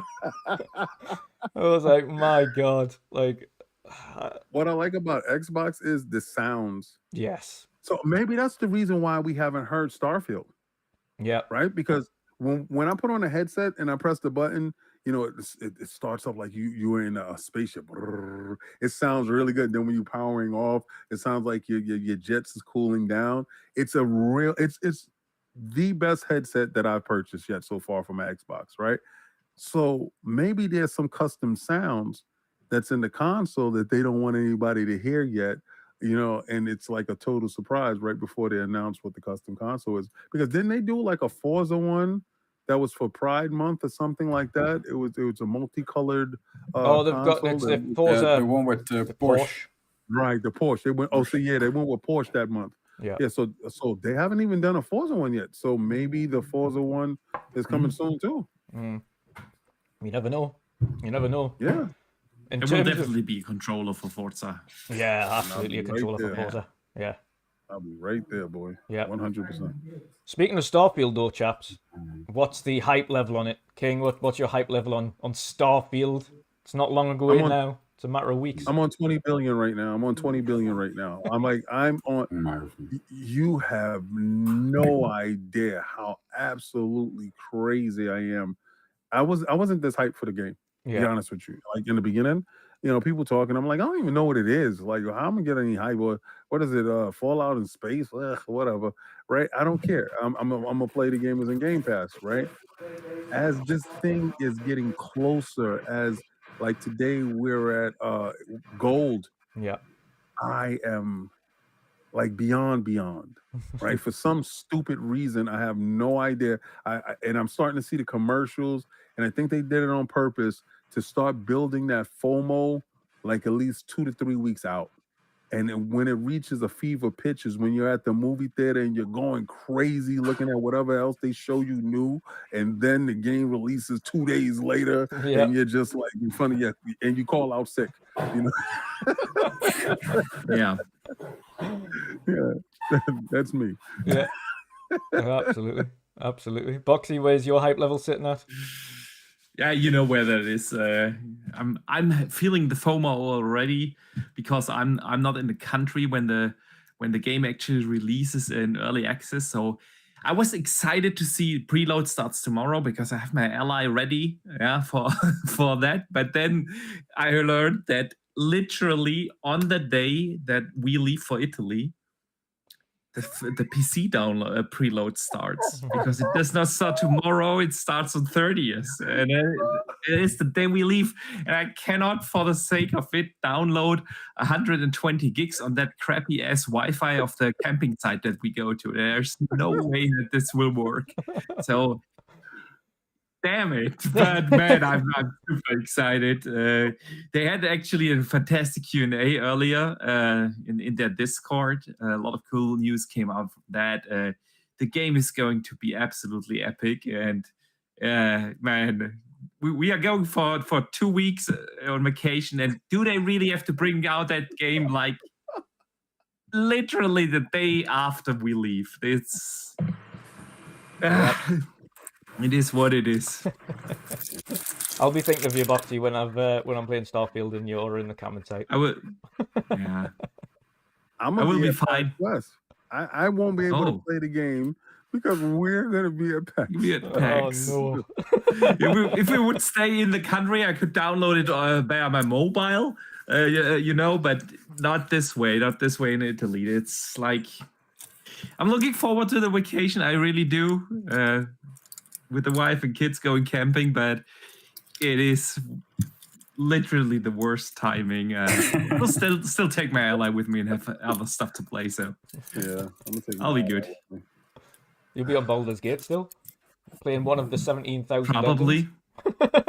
Yeah, probably. Although I must admit, I'm a little stuck in Baldur's Gate right now. It is like, it's really not a grindy game. There's no real way to grind your characters up. Yeah. And because the only way you can get real XP is by doing actual quests, and there are a lot of side quests, yes, but like every side quest I find is 2 levels above my character, and 2 levels in Baldur's Gate is like insane. Yeah, you will. I've seen people finish the game at level 7 or so. So I'm level 4 right now, and I just can't progress in the main story. I get destroyed there. I need to be at least level 5 for that, and I don't know how to get there. It's like I'm a little stuck here. But you can play with friends, right? Well, yeah, you can. Well, yeah, But they you can. start over from 0. Exactly. That's the problem. And that was my problem with that game. Attic brought that up, and I said, it defeats the purpose of I'm gonna go get my big homie. Like I'm having problems in this game. I'm gonna get my big homie. He's level 59, and I'm gonna take you out. Like I would do in Elden Ring. I call Attic to help me when I was first, playing the game. And that's not possible there. So, yeah, I'm still enjoying it, but I need to. I have no idea how to continue in the game right now. I need to. I know what I need to do, but I don't know how to actually reach the level to be able to do so. So. I'm a little stuck here, dude. That's how I sound when I'm playing Revenant too. I said, I don't know how to progress it. It is what it is. I'll definitely will be continuing Diablo, though. I'm still pretty hooked there. He said, "I'll be right back, Baldur's Gate." Diablo. Yeah. What's your game of the year so far? Oof. It's a tough one. I think I'm torn in between Diablo and Hogwarts. Yeah, I'm sitting on Hogwarts currently. Yeah. Ooh. Is it really that? How about good? you? It is that. It is really that good. Yeah, Hogwarts. It surpassed my is. expectations significantly. There was just so much more to it than I thought there would. Like from a studio that wasn't historically great, they were good. They put out a title like that, and I was like, okay, Yeah. now I'm listening. Like that's a significant. I was like, because it is like a spin-off story. It plays like 100 somewhat years before the Harry Potter books and movies. So I was like, yeah, not sure will it capture this, but it is such a fantastic story. It stands on its own in this universe, and it really gives you like the feeling of being a student at Hogwarts, and it is really well done. And the combat. How about you? What's your the combat in it is super satisfying. There's so many different spells and techniques, and you can, again, like if you've seen Fantastic Beasts, I didn't even realize they'd include that, but they've got that included where you can capture beasts and then rear them and create new ones, and you have this huge vivarium where you look after them and get things for crafting materials from those beasts and then use them to make potions and things like that. So there's just so much more to it than I ever expected. And I was like, Jesus Christ, this game is just... It really is good. No, absolutely. Mine so far is Diablo 4. Yeah. I mean, it has one thing that I hated about it, that the fact that if I wanted to play in the seasonal new stuff, that I had to start over. And Yeah. that kind of really pissed me off because I had grinded all the way up to 40. I'm like, yeah, man, I'm about to get to 40. And they was like, okay, so the seasonal, if you want to, you have to start off from 0. And I was like, what the hell are you talking about?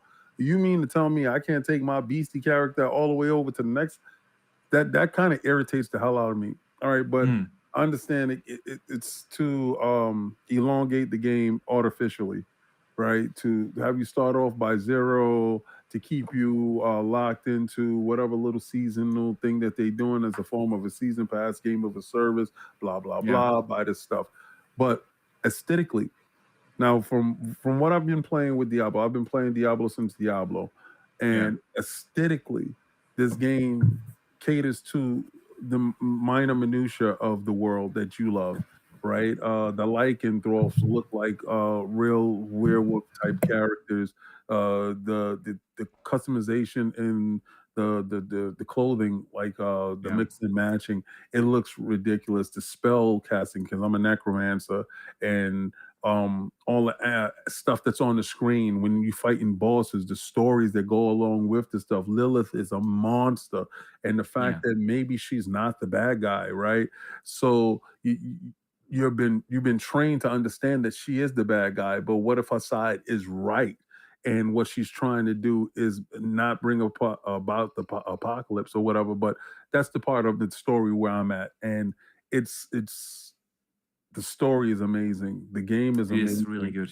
And that's where I'm at with it right now. So far, it is my game of the year. Yeah. I wholeheartedly believe that Spider-Man is going to be my game of the year. Spider-Man 2 is going to be my game of the year. I wholeheartedly believe as soon as I get my hands on that game, I'm going to fall in love yet again. And that's going to be my game of the year, because if y'all haven't seen, I'm a Marvel junkie. Yeah. So, yeah.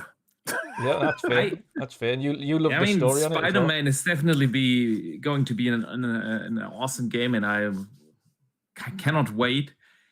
But there's just something about Bethesda games. Yeah. I think when I think about my top 3 video games ever, Skyrim is definitely up there. Morrowind is definitely up there. It is. I'm just a sucker for their games, and the amount of time I spend in Skyrim and Fallout games, and it's just crazy. Yeah, and even Oblivion and Morrowind.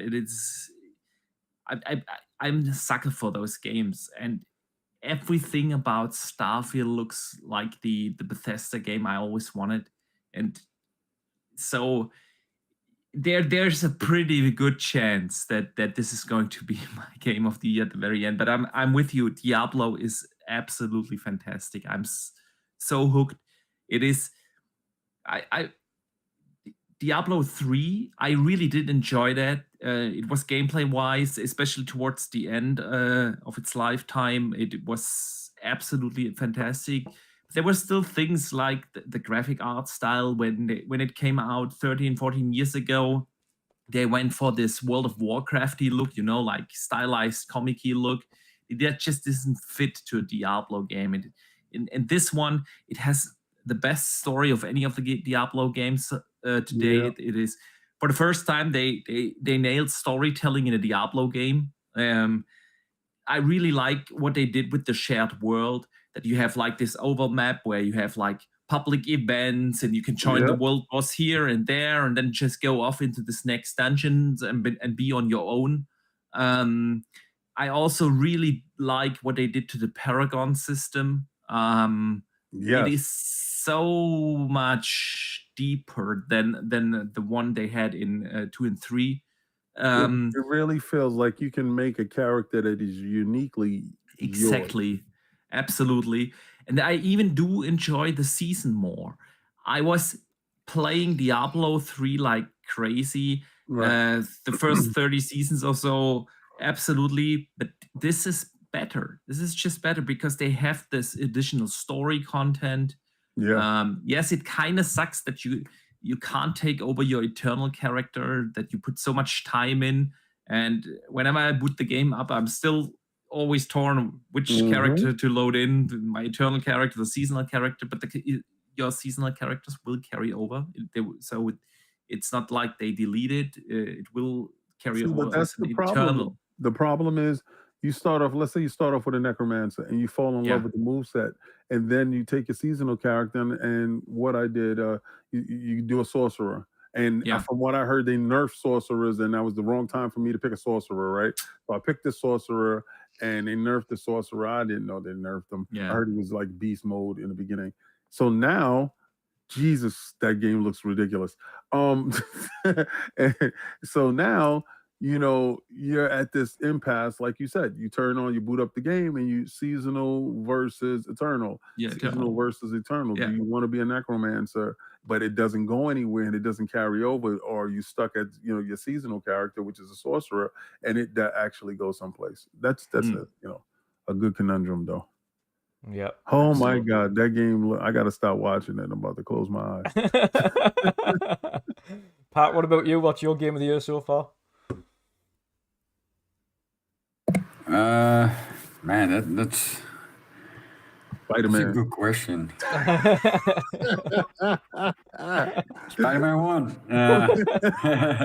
Yeah. No. I don't. Like it's pretty hard to say because I think I'm with you guys as well. I enjoyed Hogwarts Legacy. I didn't like finish it yet, but I was quite far in the story. So and I did enjoy it. Like Boxy's also said, like my first thoughts were like, you go back hundreds of years before Harry Potter. Will it catch you? Will it like do something with you? Will you like get sucked into the story and stuff?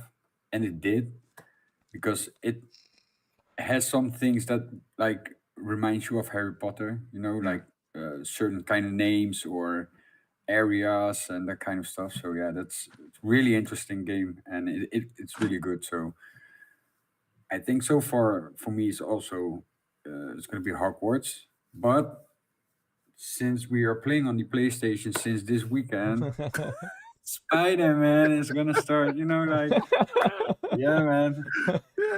Yeah, I'm a big fan of Spider-Man. Like, and it's finally it's my time to play some Spider-Man. So yeah, man, I'm really enjoying that game. Really enjoying that game. That's good. Yeah, absolutely. I mean, the thing is, this year is really an insane year for video games if you think about it. I think 23 can go down as the best year in gaming ever. If you think Yeah. about what we had, Oh, yeah. we had Zelda, we had Resident Evil 4 Remake, which was insanely good. Mhm. Dead Space. We had Star Wars Survivor. It was Street Fighter 6. Street Fighter, Mortal Yep. Kombat. Mhm. Yeah, we will still get Alan Wake, Spider-Man, Gran even Final Turismo? Fantasy Gran 16. Turismo A was lot of last year, right? No, Gran Turismo was this year. Yeah. Yeah. was that That's a this Gran or Turismo. I Gran think it was Turismo last year. It was last year? Yeah, Last year, yeah. Last Okay, year. yeah, okay, good. Whatever. Yeah. Yeah, but- It's only Spider-Man that they have this year, and they Oh, had yeah. the Horizon Forbidden West DLC, but that's about it on man. PlayStation. I was Yeah. trying to give him an extra game this year. Yeah. We have still Forza. Nobody's talking about that, but it's also a massive game coming this year. Yeah, Yeah. and it'll That is the look. only game that I was looking forward to Microsoft to show. I thought they did a bad performance at the E3 show, because everything that I hear, this game is supposed to be that next gen game. I mean, visually, Yeah. right? And I've seen some rain stuff. I've seen some physics Yeah. and stuff like that, but secondhand stuff really doesn't really play. It plays different in front of you. So I'm like, okay, I'm getting regurgitated, broken down streams. It's not really the fidelity that I want to see. I know when I see it up close, Yeah. I know what it's going to look like, because when I saw the Xbox One X, when they unveiled it at that fan fest, and I saw Forza running in 4K 60 right there, I'm talking about knock my socks completely off. Yeah. And then I saw Assassin's Creed Origins, and I said, oh, this is the first time I'm getting right back to Assassin's Creed. So I think that game, and from what I'm hearing from the people in the background, and these are the people that are directly involved, this game is that game. Yeah. Like they said, this is why you waited for us to show up, and I'm like, you better be right. Yeah. Yeah.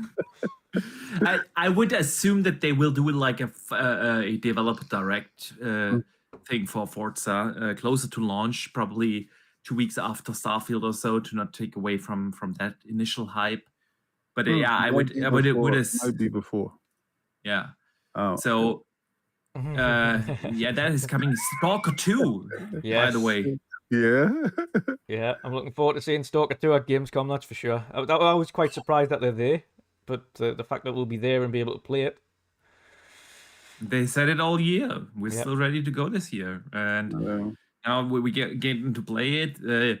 Some store, can't remember, play on something like that. Yeah. Like leaked actually December 1st as a possible launch date, and it seems reasonable.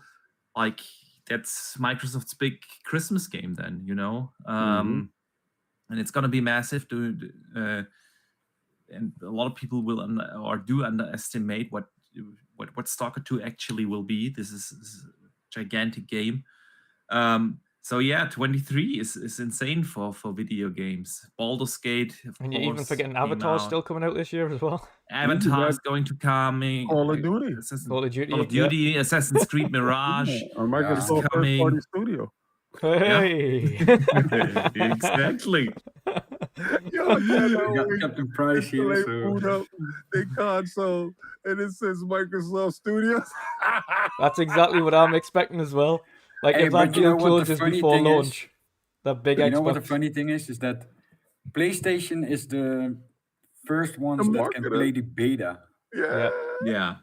and Xbox will be 2 weeks later. So It's okay. And when they boot it problem, up, but- they will see the Microsoft logo. It was It's what it is. Microsoft Studios. like when I turn on MLB The Show, it say PlayStation Studios. I'm like, yeah, baby, Game Pass. Let's go, baby. Yeah. It's going to be insane. It's going to be nuts seeing that when they boot it up. And even if they manage to do like Diablo did, even though that wasn't a first-party game, seeing Diablo do a custom boot-up animation for the game for Xbox specifically. They didn't do one for PlayStation, just on the Xbox side. Like seeing that, doing a custom boot-up animation of the Xbox Game Studios thing as COD launches as well. That would be insane. It's gonna be dope. It's gonna be dope when they have an update after the ABK deal goes through, and when Diablo 4 loads up. And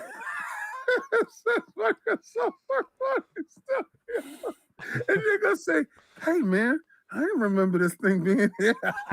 Yeah. Yeah, they can't get away from it. Oh, that's gonna be crazy.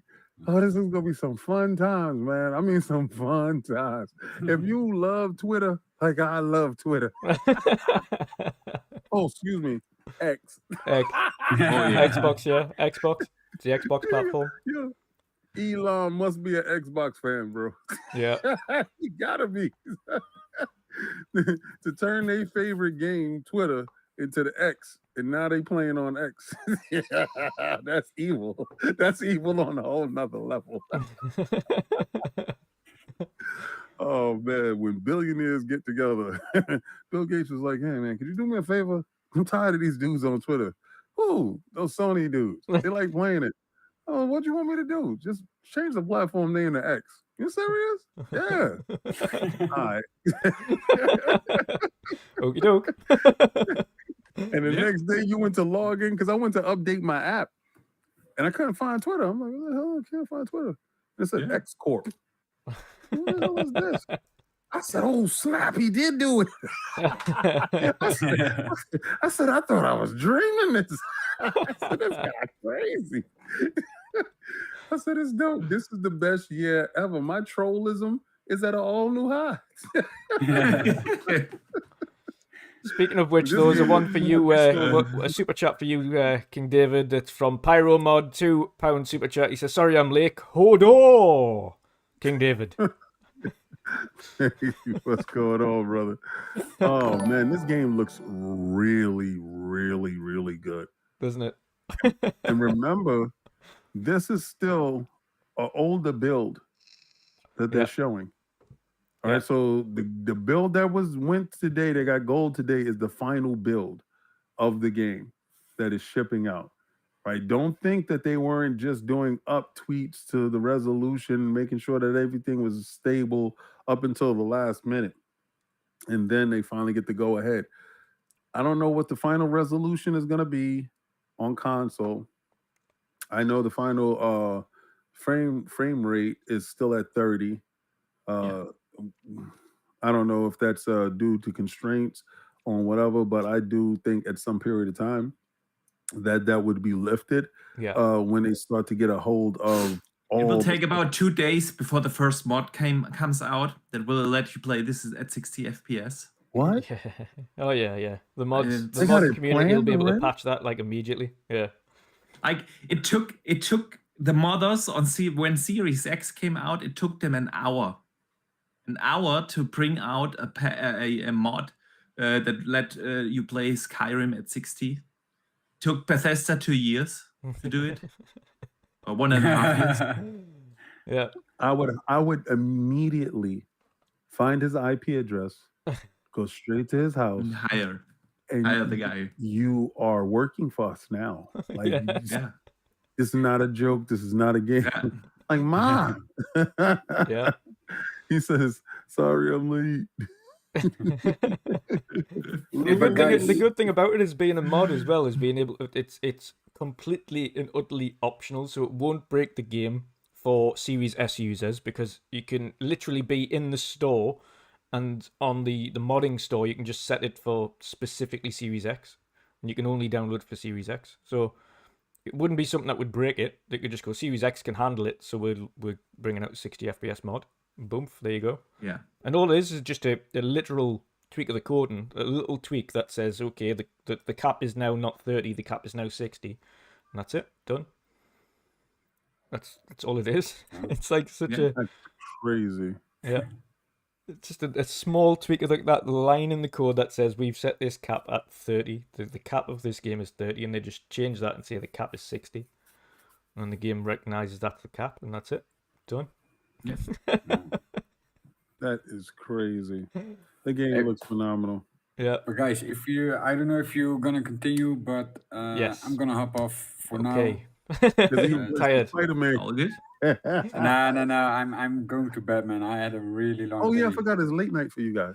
Yeah, man. It's 10, Yeah. 10 p.m. right now. Oh man, And I've Well, been good awake seeing since you. 4 a.m. So great seeing you. Listen, remember Yeah, when man. you finish Last of Us 2, I don't care where you are in the world, contact me. yeah, me and definitely. you're gonna have a conversation, sir. Yeah, we definitely gonna do that, King. Definitely. All right, brother. Take care. Great seeing you. Great seeing Yeah, you. man. Yeah. Thank you. Appreciate you. Appreciate Yes, it. appreciate you. All right, guys. See you later. Yo, they even got to do with a ball spot. You saw that? Yeah. Yeah. Yo, the guy had a ball spot. Yeah, me. But yeah, it's this is Starfield shaping up to be huge. And the one thing that got our hype even more increased last week was, and I don't even know the channel name. Somebody in chat might be able to help us, but some guy released a custom trailer for Starfield, but included not only the Interstellar soundtrack, but Matthew McConaughey doing a voiceover in it as well as a trailer for Starfield, and it was absolutely phenomenal. I was like, if that is if you could pay money, if they could go to Matthew McConaughey and speak to the guys that created Interstellar and get them to allow that, that's something that I would definitely recommend them to do, because that is just exactly what I picture. When I'm playing Starfield, I've got the Interstellar soundtrack on 100%. So what did he Yeah. do? He used a AI chatbot. No, he just created it himself. He mashed up Took it from the movie. the film Interstellar. And Yeah. edited it together. Oh, okay. Have you seen the film Interstellar, haven't you? Yeah. Yeah, thank God for that. So yeah, he took the main soundtrack for that, used that, and then sliced up Matthew McConaughey's kind of words. I thought that movie was phenomenal. Oh, I yeah. thought it was way ahead of because it blows your mind when you get a chance to actually see that this guy was interacting with himself, Yeah. right? So the thought process is, are aliens us, just highly evolved in the future, and we're coming back to interact with us, and we're misinterpreting whatever they're doing. Yeah. It's absolutely crazy, the thought process that goes into that, because that's not too far-fetched. Yeah. I'm really, this week, R&R with the Lords, we'll be back like next week, because Ty had a problem with his dog. So we'll be back next week. But I'm supposed to see The Last Boat to Demir, that Dracula movie. I cannot wait. I'm a huge vampire, werewolves, supernatural dude. So that stuff intrigues me. Yeah. And also I forgot what it's another movie this week that I think it's Blue Beetle supposed to probably show up on Yes. Friday Yeah. or something Yeah. like that. Yeah, so see Blue Beetle on Friday.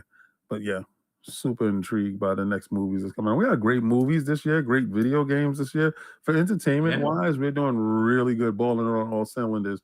But the economy is in the garbage. So Yeah. Yeah. It is. Yeah. thank God for Game Pass. Oh, absolutely. Absolutely. It's insane. I have a Game Pass for the movies too, as well. This is really crazy. They have this thing called Regal Extra or Regal Unlimited, Mhm. and it's just the same thing. You go to the movies as much as you want. You see whatever show that you want, how many times that you want to do it within that month. It's $25, and I brought myself and my wife is $50 a month. Go to movies, see everything that comes out. Day and day. I saw Oppenheimer, Barbie movie, which I thought was super dope. We don't have that over here. We need that too. It sounds fantastic. We've got one, but our main cinema chain, which is there's one in the US as well for it, Cineworld. You might have heard of it. Right. That one's currently in administration, so doors are open currently, but how long that lasts, who knows? We went in to see what was it?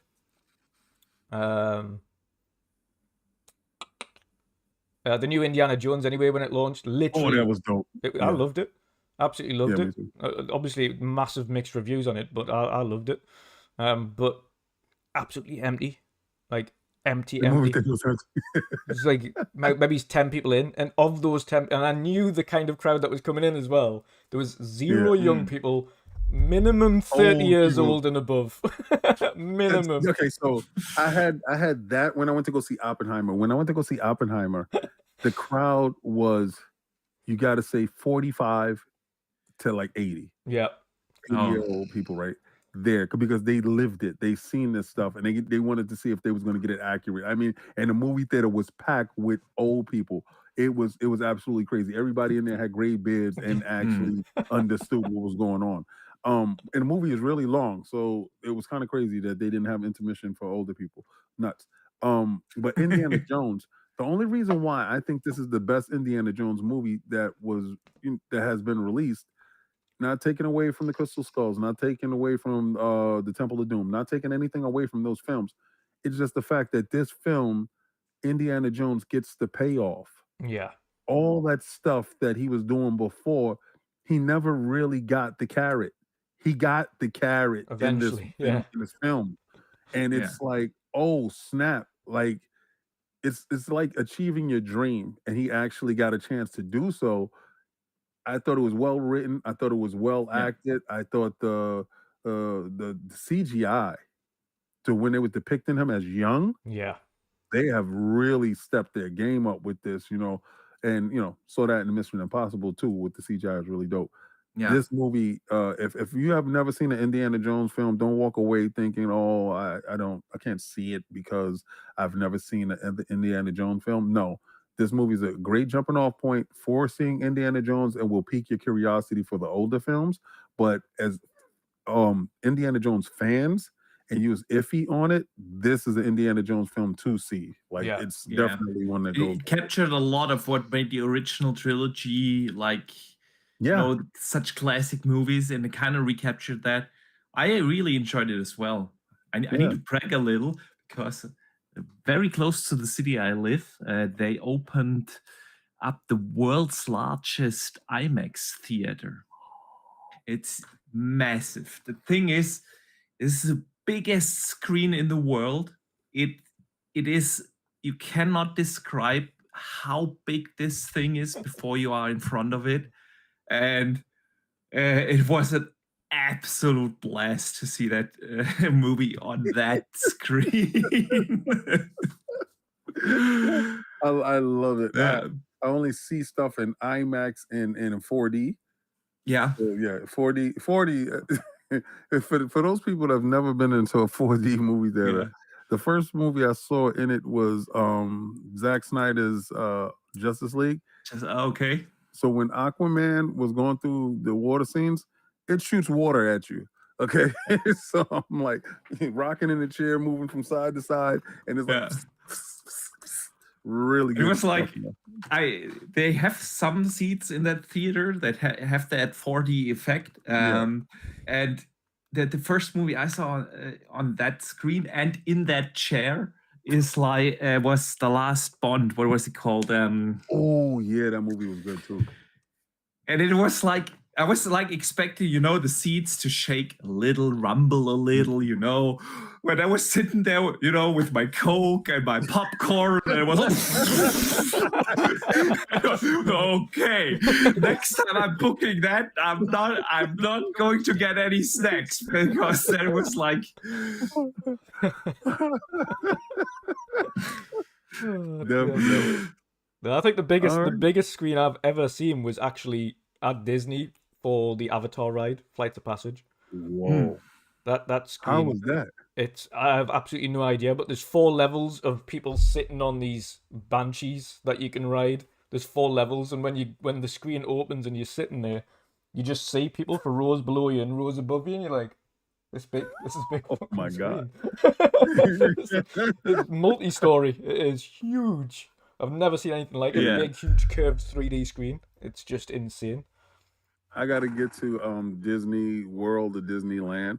Haven't been, Oh. and you know we plan on doing that. Yeah, we plan on doing that.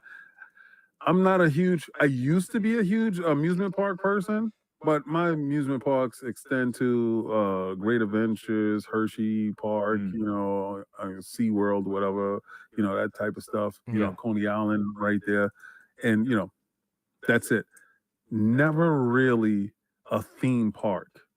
Whereas, you know, you go to Universal, you go to Disney. I took my kids to Sesame Place, but that's, you know, for children. So, yeah, you know, and my kids freaked out when they saw the Muppets, the Sesame Street guys in the street.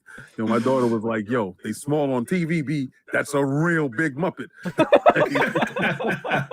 She's like, "I want to go home. I want to go home right now." No, it's insane. Like the one thing that I love about like the likes of Disney and not Universal, all of it, but like Harry Potter World in Universal, is the level of detail they put into that is just fun. Like you've never seen anything like it. Like Galaxy's Edge in Star Wars Land in Disney is like next level. Like as soon as you go into it, it's as if you're on that planet. It's like that's the level of detail they've done. So they block off. So you've got a huge stone kind of carved gate that you walk through. As soon as you walk through that, you forget you're in the theme park and you're in Star Wars, and that's it. It's the same for Avatar because they've got giant floating mountains that they've built that are floating. So you can't tell that they're not touching the ground at all. They've just built them to a point where there's like waterfalls dropping off them and everything. Like that. Yeah. Like just... the only theme park I really got to get to is the Super Mario World theme park. Did you see the diner? Like you go in for the food. They got mushroom food. Like it's like Yoshi Island stuff. Like it's incredible. They have the blocks like hanging in the street. Like you can punch them. It's crazy. And you have like a wristband that is like Mario, and you go to the stuff and you touch it, and it does certain things. The amusement park looks crazy, but it's for us. It's like literally for us nerds that are into Super Mario to this extent, and I really want to go there. So, but this year we was gonna book to go to, like I said, at the end of the year, we can go to the hotel, the Star Wars hotel. Yeah, they're closing it Like, down. they're closing it, bro. I don't blame them though, because let's face it, as much as we might be able to afford 4 nights at like 4,000 or whatever it is to save Right, up it's for a lot that, of there's like that is the mass market is never paying for that. Yeah, never. But at the same time, it's a premium Yeah. something. Like, it's literally, that's something. Okay, you're not going to go on vacation for the next 3 years. All right, cool, no problem. You can't take a family of 5. It's just not going to happen. Yeah. But you and the wife, or you and the kid, you can take one, and we got to go. If you have too many families, Yeah. sorry, I got to pick my favorite. Yeah, I remember seeing the prices. I'm looking forward to in September. We booked Legoland. Nice. Yeah, going with my boys. They're 5 and 7 now, and awesome. Cannot wait. 2 days of Legoland. Oh, so they're gonna be playing that song there, right? Everything is awesome. Oh yeah, absolutely. We're mainly going because Ninjago, Ninjago, yeah, absolutely. Oh dear me. It's the level of detail these theme parks put into them these days, and that's what I like about, like I said, Universal Hogwarts or Harry Potter World in Universal is exactly the same. Like the way they've got it in. One section you travel on the train, like literally travel on the train from one area to the next. And you've got kind of the whole village, Hogsmeade Village in full craft, fully detailed. It's beautiful, and the castle and everything like that. And then you get the train, which has got this awesome interactive kind of video that goes on it, so it feels like you're going across the bridge, and the carriage goes dark, and the Dementors come through and things like that.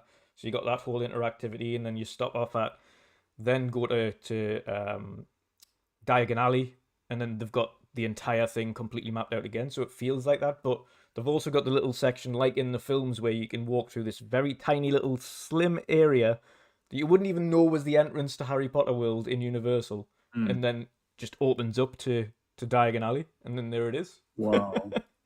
But that's the level of detail. And I was just a little confused because I was looking at the YouTube stream and I see, why is he rolling like Frozen? I just realized, oh, it's the end. Yeah.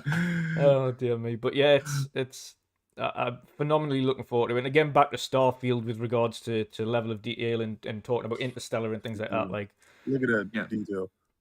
It's just absolutely next level. I mean, I don't even know.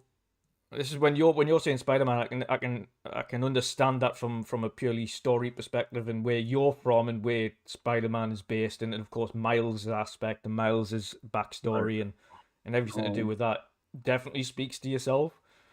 And I can understand why that would be straight up there with your potential Game of the Year candidates there, and I hope it knocks it out of the park. And Starfield's going to be the same one. It's going to be such an interesting battle for Game of the Year this year.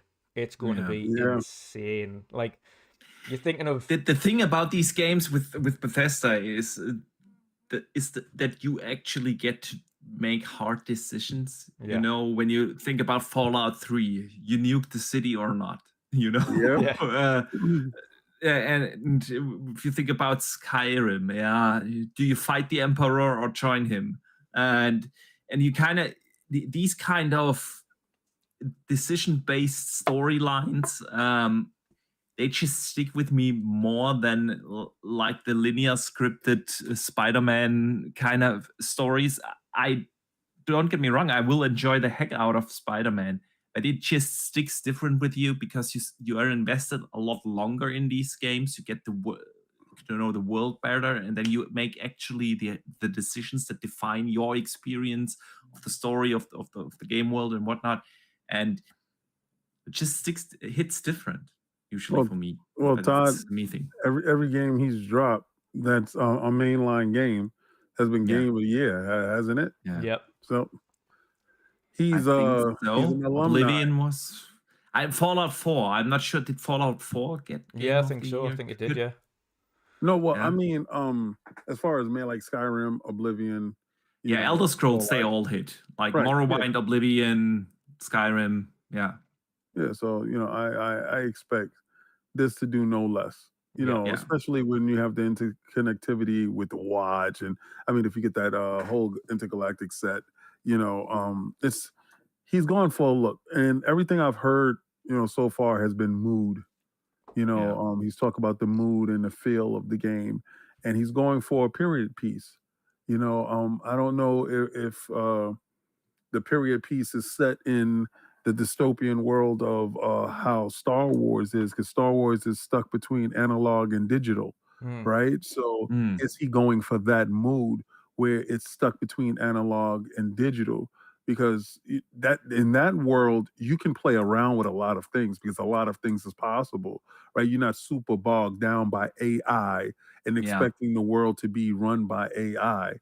Whereas, because in the Star Wars world, they do have digital things, but a lot of that stuff is analogically driven by the people that's there. So kind of the middle age hits meets sci-fi, right, kind of the same way with Dune.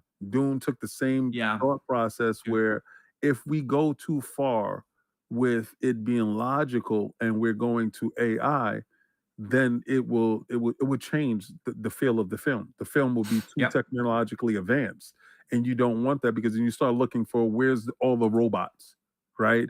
Where's the robot cities that's taking over and stuff like that. So I think you have the process. See, that's the headset. The headset is a beast. That's the process that you go through when you craft anything. You saw the ship, you saw all the levers and stuff like that. So I think it's intertwinedly stuck between analog and digital to give it that mood, that feel. And I think it's going to achieve that. I mean, they described it as NASA punk. Like,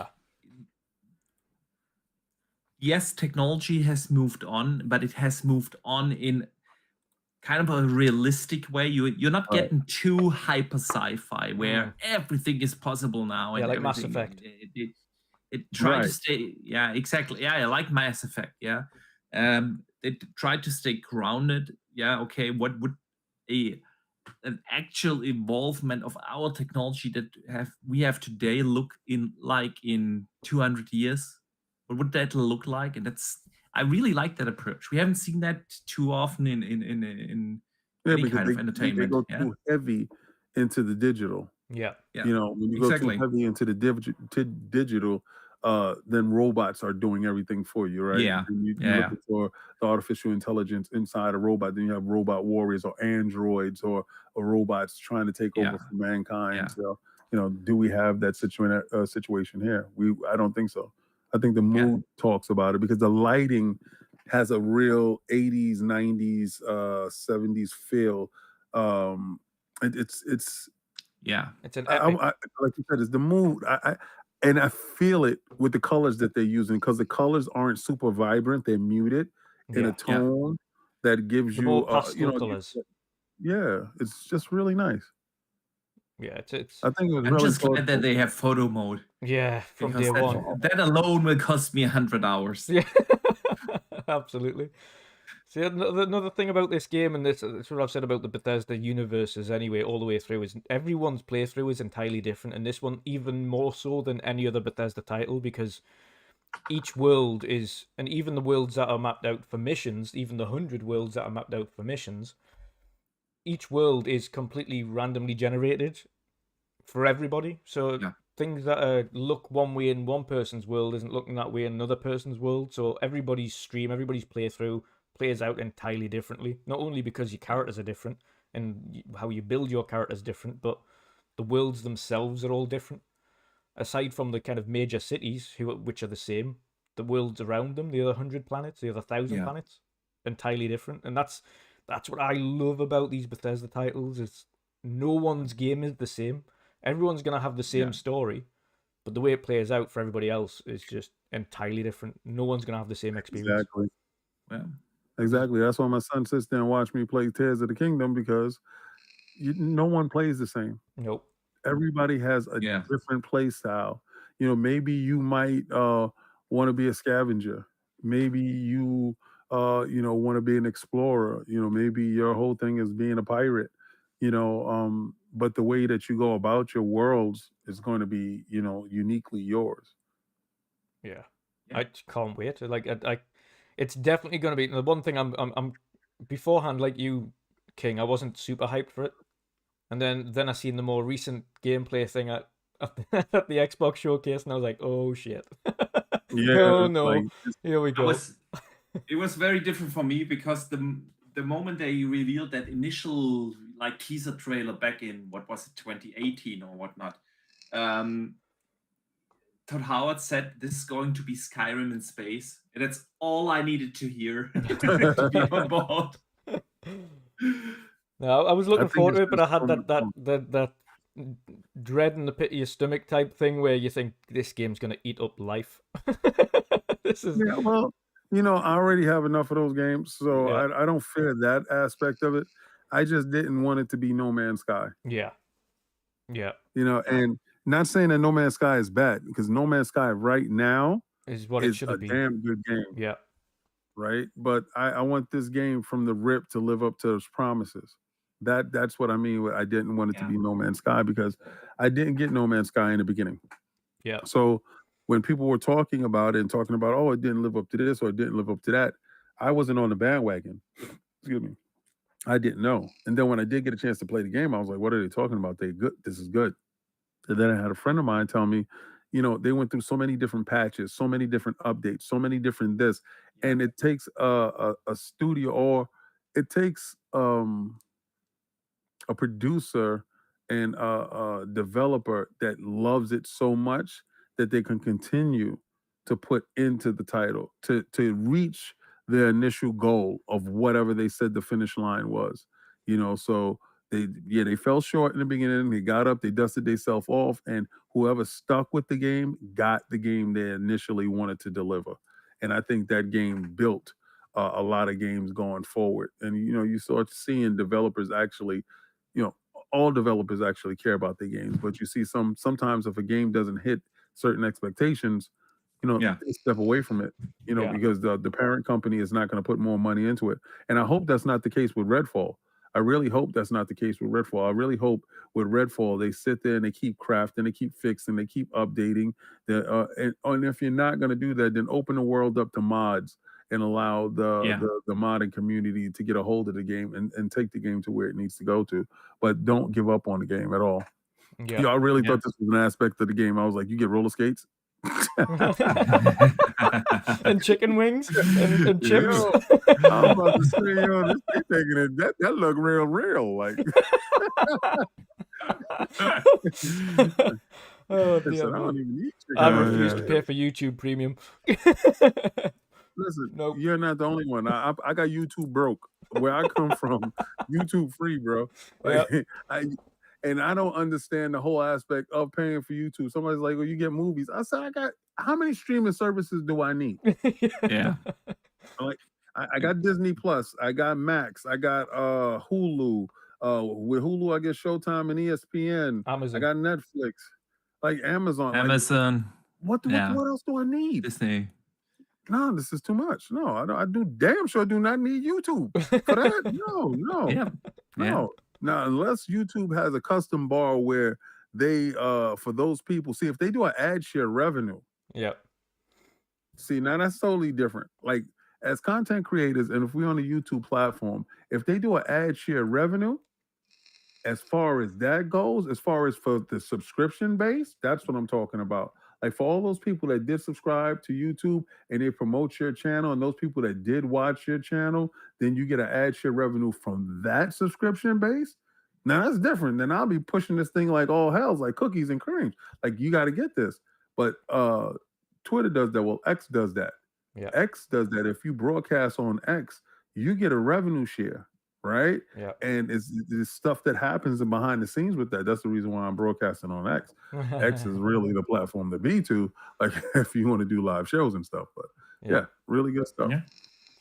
Absolutely. But aside from that, King, what from Gamescom are you hoping to see from both opening night live, Xbox's show up? Because Xbox are showing up in a big way this year. Yeah. So what are you expecting? What are you hoping for? Well, in past Gamescoms, Xbox has only cleaned up the sizzle reel from the E3 shows, and whatever shows they had in the week, and they compiled them together and gave you a cleaner product. It seems like the E3 was like the test bed, and Gamescom is like the main show for them because they really want to conquer that market. They really want the European market, that crowd. They want to really captivate that crowd. I think this year it's a little bit different. I think they're waiting for answers, and so they can actually go on the stage with new information opposed to regurgitated, cleaned up stuff. Probably you might see, from what I heard, you're supposed to see not a Valve, Senua Saga 2. Hellblade. Yeah, you're supposed to see that there. I say, Yeah, if Melissa they're not Jurgens going is to there, show- so we're definitely going to go and meet her. Yeah. So that's going to be awesome. oh, that's what's up. I say if they don't show fight gameplay, combat, don't show it. Yeah. Right. And then Forza is going to be, I think Forza is going to be in a major way because I think the European market is the best market for Forza. So I think Forza is going to take front stage, being that, you know, you're not going to get a chance to see Starfield there, you know, as in a playable form. I think maybe you get a chance to see Forza there in a playable form. I don't know. I'm hopeful. Oh, they already confirmed it won't be playable. Oh, Both so Starfield and Forza will be theater presentations only. So there goes my hopes. Yeah. Right there. Yeah. I don't know what the hell they're gonna do. Maybe have a nice announcement. I mean, maybe you see- saying that though, King, we don't know for the mass market, for those outside of FanFest, it might not be in a playable form. I don't know what FanFest has got planned. Oh, so FanFest, that's something totally different. Yeah, so it could be that there is a small playable form for those on FanFest, because that's a much smaller group of people that'll be attending FanFest. That could be. That could be, yeah. That's a peek behind the curtain. Yeah, That's something totally different. This is your first FanFest? second that they went FanFest in Second. Exo 19 before the pandemic hit. Yeah. And now this one. Oh, so then you know. Yeah. You know exactly what FanFest is about. FanFest is an intimate handshake between the consumer and the company. And the way that they treat it very intimately and completely different than the normal convention Booth. show. Yeah. I mean, listen, Phil is going to be there. Yeah. He doesn't fly across the pond just to shake hands. Yeah. They gotta have something to show. And Gamescom has always not been the stage for like the major announcements. Those have traditionally been done on the E3 stage. Yeah. Gamescom was always the chance where you get to play the games that were announced at E3. So now Phil is there. I'm not sure if they will have already the announcement ready with Activision for that. Could be, could not be. I don't think that that's in their hand, and that they could have planned for it. So they must have something else there. And I still think that their big thing right there is Stalker. Stalker is a massive game. It is obviously coming from Europe with the Ukrainian-based development studio, GC Game World, from the Ukraine. And we already know it will be playable, and I think that they will advertise that big time there. That's their big thing. It's a massive Xbox exclusive coming this year. On like, we forget about Redfall. Let's talk about Starfield, Forza, and then they have the hat trick with Stalker. And a lot of people, I feel, are still underestimating what Stalker actually is. And it's gonna be beautiful. This massive, beautiful Unreal 5 game. It looks fantastic. It is a massive open world RPG kind of shooter, story driven. This is gonna be do a lot of things for Xbox, and I think that this is their big thing. Phil's gonna be there to advertise that, and there are still some other things like Age of Empires, the console version. We haven't heard or seen that. Would assume that this is there. There is something with Hellblade. Melina Jürgens, the actress of Senua, is going to be there, so you have to have something. Yeah, I'm with you, King. Don't show the game if it's not actual gameplay, especially combat. But yeah, there are still so many studios from Xbox that we know nothing about. Yep. Yeah, who's to say that they don't have another trailer announcement or some sort of form ready? There are even without Activision, like 10 plus studios that have unrevealed projects. It could be, and we heard after the Xbox showcase from Matt Booty that they have more to show this year, because and he literally referred to Gamescom, the Game Awards, and the Tokyo Game Show. So who knows? We have had the newly announced friendship, or whatever you want to call it, between Square. Who knows? Maybe they announced something like a Final Fantasy remake or something. I don't know. There's If they do that, oh my god. Yeah. Well, you see, Xbox Brazil, they had this whole thing the other day with Xbox Brazil accidentally putting a post up about, it was like the best video game fathers, and Barrett was put on there from Final Fantasy VII Remake, and then they took it down, and they were like, "Oh yeah, it was just a mistake." Like you know, every time you've made this mistake, it's come to fruition. So yeah. You keep doing these mistakes, and then it happens, and it's always Xbox Brazil. You would think they would have learned by now, but they just keep doing it. Xbox Brazil keep it popping. Yeah. Still wondering how that community manager still keeps his job, dude. Every time. He's told to do it. Yeah. Controlled leaks. That's how it is, man. From another side as well, judging from Square's perspective, they aren't hitting the financial places they want to hit.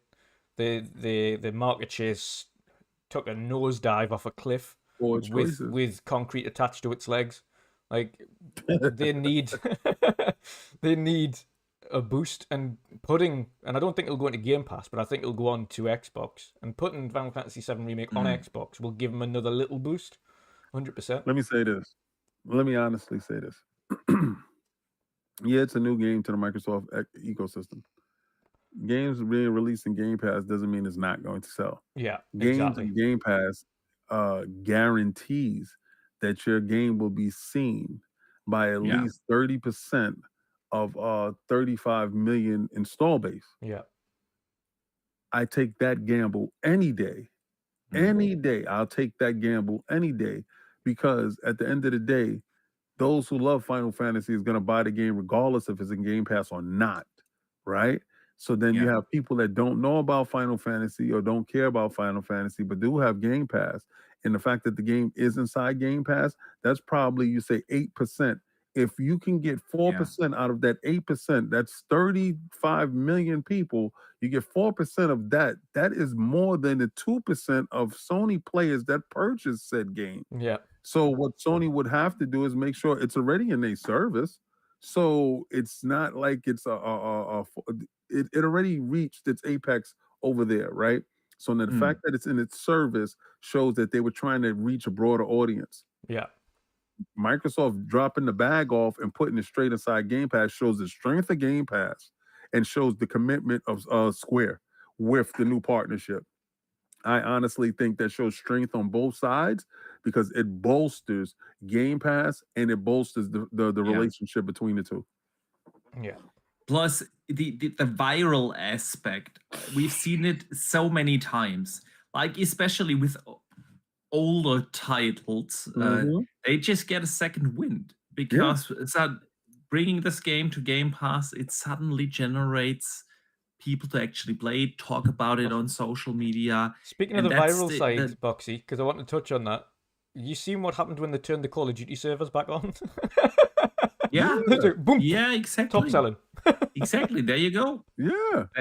That's the thing. This is the best marketing you can get for your game, is that people actually play it and talk about it. And a Game Pass release of a Final Fantasy VII Remake, you cannot spend more money advertising it than actual gamers playing the game, talking about it.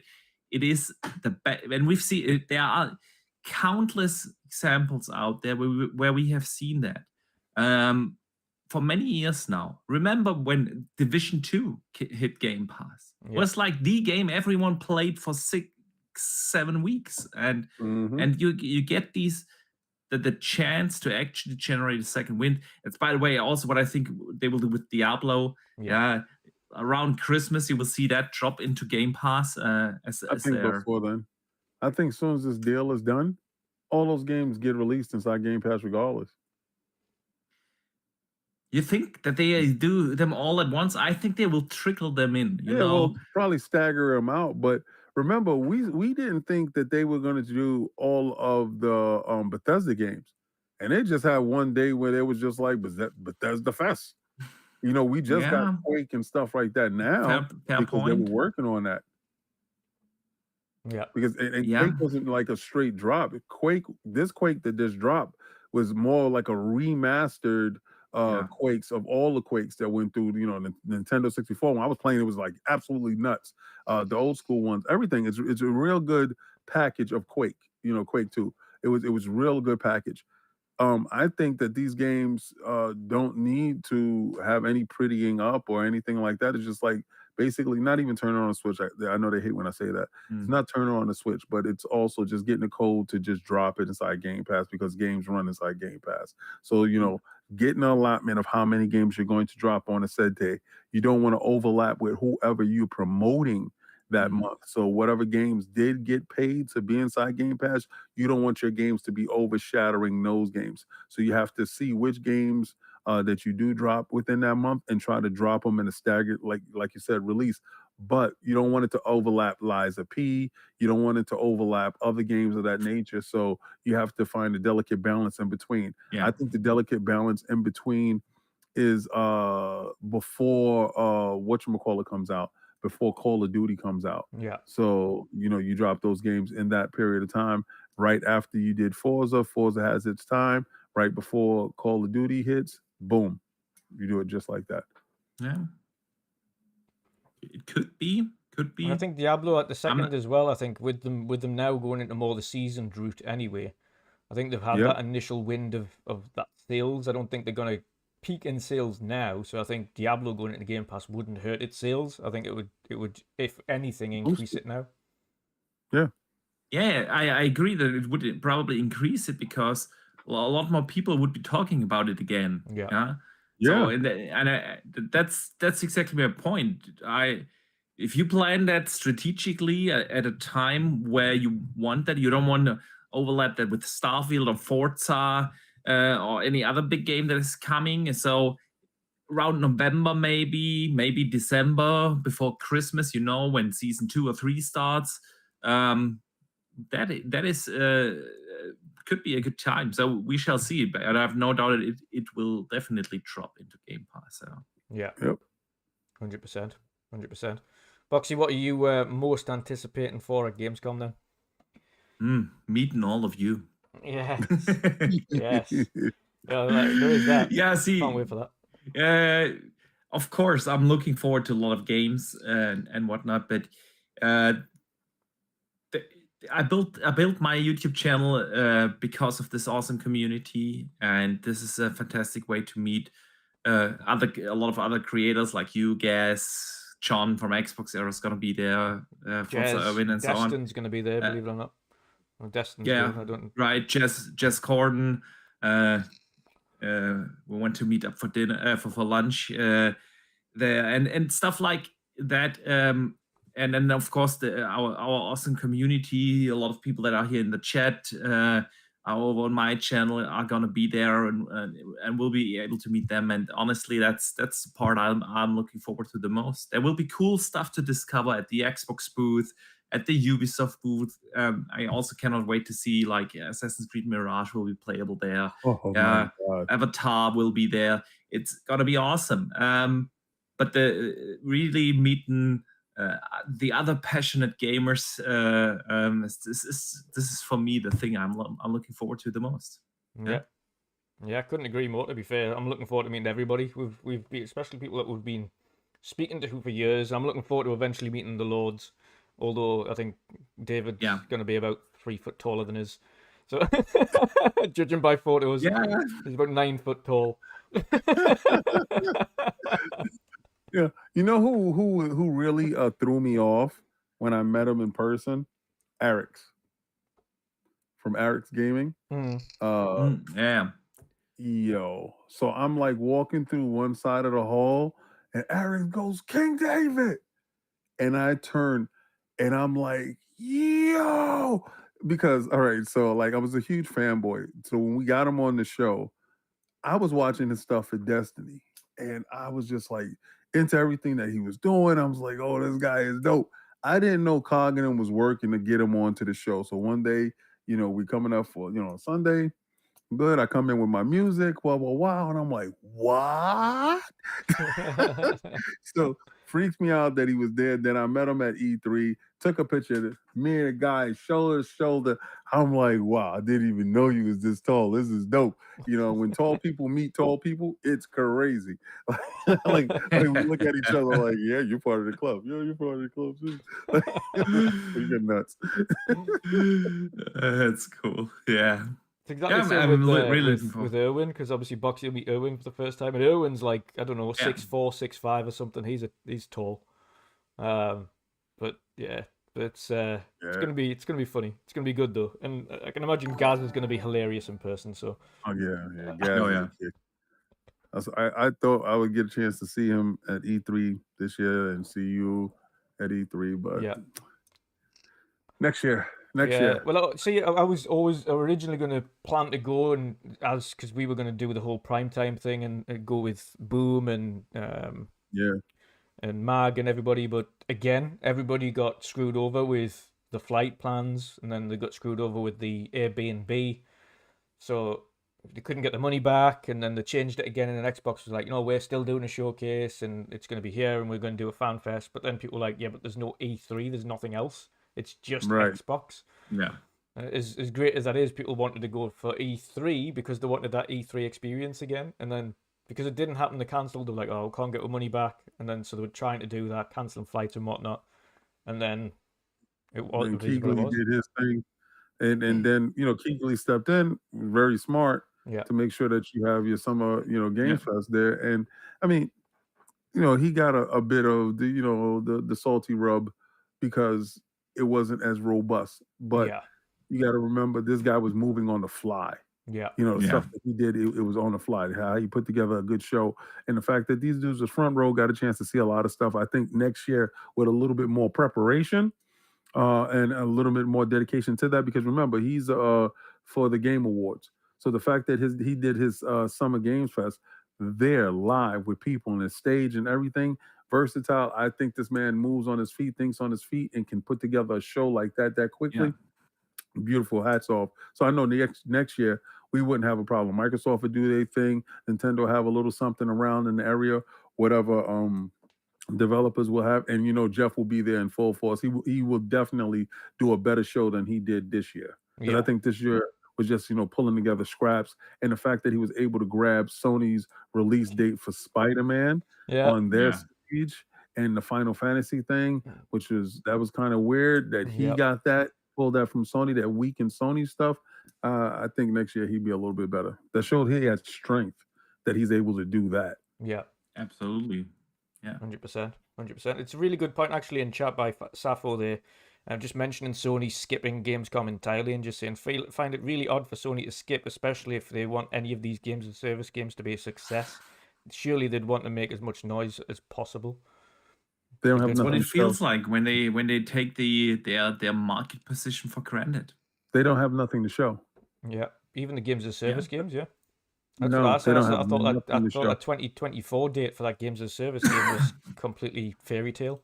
A bit like when they said God of War. Was it God of War? Which one was it? That was it was God of War. It was supposed to be 2021, and it was supposed to be 20, and then it skipped 21, and then came out in 22. I think. Yeah. But yeah. Listen, we know that they can't prop up the indie market anymore because they kind of turned their backs on indies, where Microsoft did ID at Xbox, and stuck to working with indies in the background in a smaller capacity. Good, it works, right? And then Game Pass highlights a lot of the indie stuff, and Sony uses a lot of the indie games inside their package, but they don't highlight them perfectly. All right, so we know that's a aspect there. The single player games, we know they're few and far between.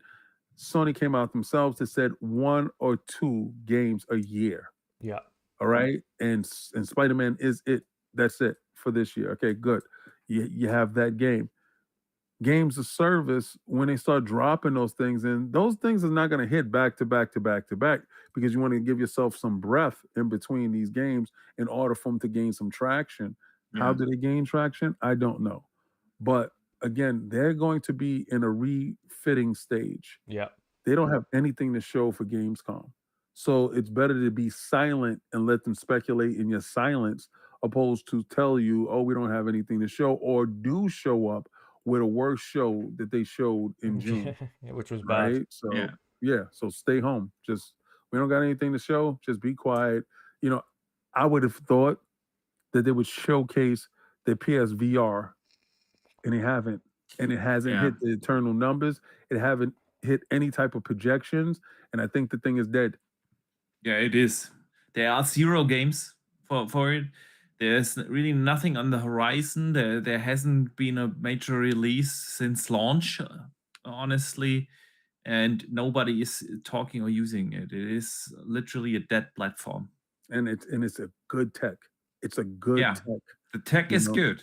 The tech is good, but you can't sell tech alone. You need to have content. But I also told people that the barrier of entry was too high. Yeah, $1,200 is too much money. I mean, of course, standalone VR sets that are really good, $1,200, right? Good. We understand that when you get it, it's all encompassing, but it also has a back catalog. So you have the Oculus or whatever, the elite version of it. It has a back catalog. When you isolate this console and it's supposed to survive on its initial offerings, and doesn't have the back capabilities of the games that came before it, you're telling everybody, not only do you ditch your hardware, but you have to ditch your software too. I think that's a hard sell. And then it's $1,200 because you cannot use the thing without a PlayStation 5. Yeah. All right. So you have to have a PlayStation 5, you have to have that, and then you have to have software. You don't sell that software or put that software for free inside your service. That would have been a key thing. Put it inside your service. If you have a fledgling console, don't sell the software. Put them all inside your service. Everybody buys a service that got the hardware, right? So I mean, that means you're guaranteed to sell at least 5% more of the hardware, and you're guaranteed to sell the top tier inside your PlayStation Premium service. At least 5 to 10% more.